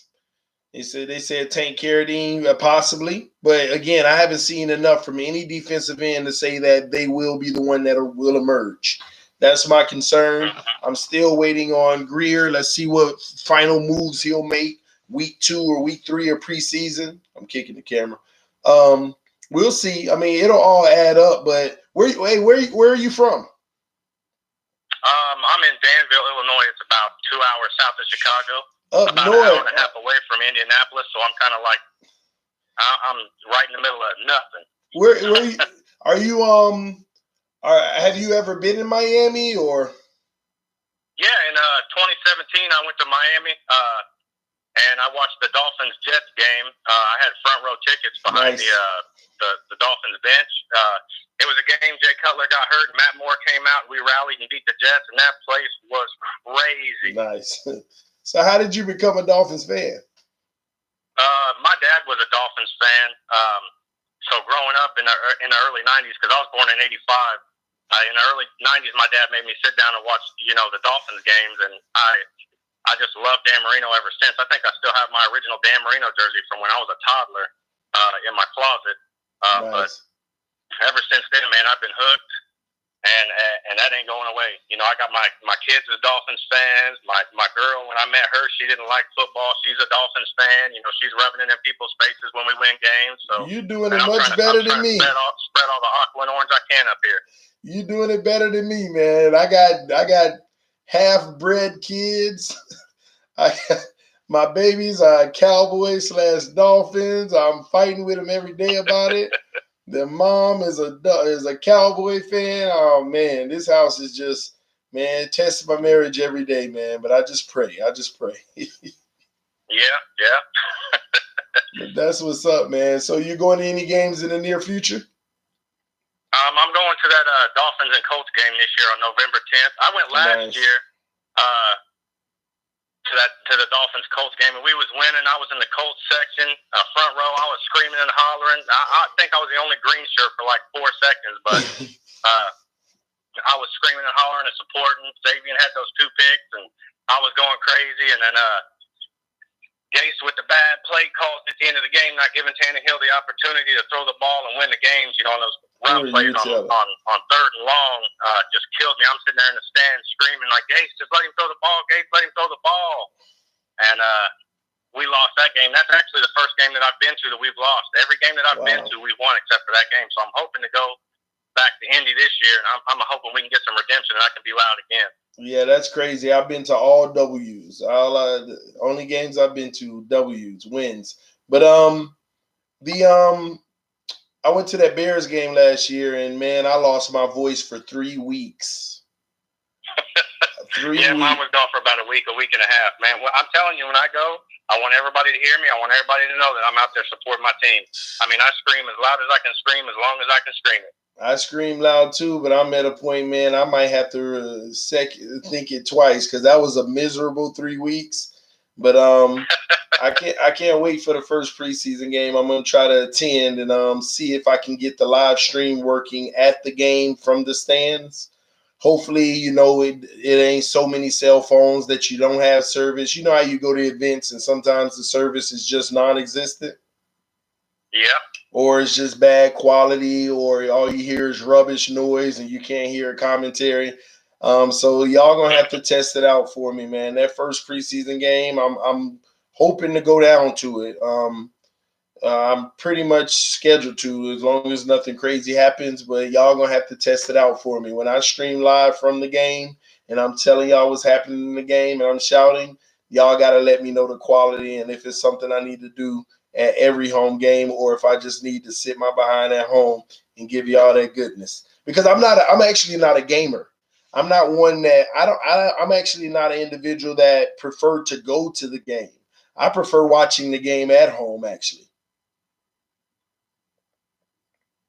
Hello? Yeah, I got to get my TV set up to where I can watch the games this year, because I canceled my DirecTV last year because, man, them cable bills were crazy high. So I'm trying to figure out a way to get just a Sunday ticket by itself so I can watch it, because I'm not missing my Dolphins games for nothing. They have the streaming version, so check that out, especially if you know someone that's a college student. You can get it for $25 a month for 4 months, only $100 total instead of the $300 for the package on DirecTV. All right. But yeah, I get it. I definitely get it, man. That Sunday ticket thing, and you're right about them cable bills, man. It's crazy.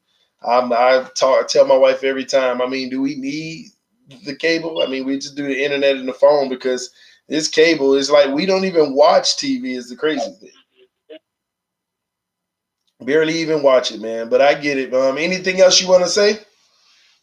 Nope, that was it. I just wanted to come and show my support and love, and just get a couple facts out there, and just, exactly. Like I said, show love to the stream and the channel, because I tune in every time you got a video. So I've been here since under 1,000 subscribers, like the very beginning. Nice. Training camp last year, all that. Like as soon as you started putting out videos, man, because I was always searching for Dolphins content, I could never find it. Nice. I mean, during the games, after the games, man, I was searching all the time, and I could never find content. So, it was a godsend to find some, finally find some Dolphins content, Dolphins news. Isn't that pathetic? Do what? Isn't that pathetic? Yeah. Well, we don't get no love. We don't get no recognition. Last year we was 3-0, and they would come to our highlights, show like one play, and then it was on to the next team. I mean, I know we faltered at the end of the year, but right then and there, we was one of 3 teams in the NFL undefeated. They should have had a little bit more exposure, a little bit more, headlines, stuff like that for us. And they did. They just they blew it off, wrote us off, and everything else. So I mean, it was frustrating.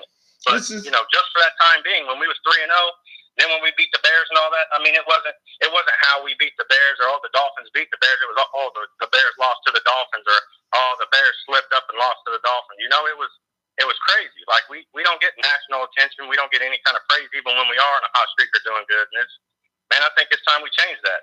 I agree, man. And the crazy thing is, when it comes to the recognition of our team and making sure that we have our fan base energized, I don't know why the Miami Dolphins don't have streamers, like literal YouTube streamers. We got a Miami Dolphin page on YouTube with 20,000 followers, and they put these 3-minute videos out all the time. We appreciate them. We love them, the sound clips and everything. But where is the around the clock? You know how they do the radio station when people are in Miami driving, they tune into the local station that talks sports and Dolphins and all of that. Where is the organization where they have, I mean, they've kept up with so many modern things, but where's the technology of streaming, of the constant channel for the Miami Dolphins, of people on there giving their take? There should be a channel, YouTube channel for the official Miami Dolphins, where they have people on staff doing this around the clock, just like radio, 4-hour blocks at a time. It's crazy to me, man. It's crazy. And I guess like somebody just said in the chat section, it's you. But I guess you're right. That's what I'm doing. I'm trying to. But at the end of the day, we're supposed to. Hey, it's working though. Just keep doing what you're doing, because it's working. We're all here, and we love to hear from you. We love seeing your videos pop up all day, man. I love getting to work, because I work at night, third shift, 6 p.m. to 6 a.m. And I don't have anything to do at night. I sit behind a desk and I order parts for my company if something breaks down or goes wrong. But for the most part, I just sit here, search YouTube or look for gaming, game news, stuff like that. Oh, you're really. That means you're really living tonight. You're really living tonight. Yeah. I'm like I said, I get to work and I look forward to seeing all your videos. I go through all of them. I like all of them. I listen to listen to all the conversations and the back and forth. So I like when they're long streams. It keeps me busy. It gives me something to do. So like I said, I really support what you do, and I'm here with you. So man, I love it. Just I'm glad I could do that for people. I even had a guy email me recently. He's a truck driver, say he's on the road 11 hours a day, and he makes I make his drive so much easier and less, and that's the type of stuff that I just love to hear, man. I'm glad I'm here for y'all. I'm glad that I'm providing something of quality that you all appreciate and that you love. And I appreciate y'all being here with me too, man. It's reciprocated. It goes both ways. All right. This is a reciprocal relationship. Hey, y'all are enlightening my life just as much as hopefully I'm enlightening y'all. So definitely appreciate y'all love, even in the comment section right now. Everybody tuning into that. Appreciate y'all giving me the support and love and encouragement on a consistent basis, guys. Shout out to Victor Coister with the donation. Say, hey you. What's up, Victor? Appreciate the donation to the channel. But hey, I appreciate you calling in. Is it still cold up there or is it hot now? It's been warm. It's been 80s and 90s. But I don't know why I asked that. We're in August. Forever for it to get warm. Yeah, I'm just so used to seeing the North go through some weather, man. Yeah. When I'm telling you, when I go to them Dolphins Bears games, I went. They got one coming up. I can't remember when they play the NFC North again, but the last time we played up here in Chicago, I think it was 2012 or 2013. I went to that game, and man, let me tell you how cold that was. It was 65 or 70 degrees when the sun was up, and it was nice. That sun went down behind the stadium, and the wind came off the lake, and man, it dropped like 25, 30 degrees. It was cold. Wow. See, I can't deal with that. It's wild up here. I can't deal with that. I was in Dallas, man. They get extreme heat and extreme cold. It has both. So I'm happy I'm back home. Somebody just asked, but I appreciate you calling in, man. Thank you so much. All right, man. I appreciate it. Like I said, keep up the good work, and I'll be tuned in all the time, man. All right. Thank you. Bye-bye. Yep, later. Hey, guys, I hear my little one again. I'm about to end the stream, but somebody said, where are you from? I'm from South Florida, Broward County, Hollywood area. But now I went to college in Daytona Beach. I moved to Dallas for about 12 years, and I got back here in Central Florida in March of this year. But I'm sorry, guys, I got to go. We done rode out long enough. This is the 1 o'clock stream. I got to get out of here because I got an appointment in the morning. But I appreciate y'all hanging out with me. Thank y'all for the love and support. As always, I'll see y'all later, man. Peace. I'm out, man. They're like, no, don't go. No, he wasn't ready. All right, y'all.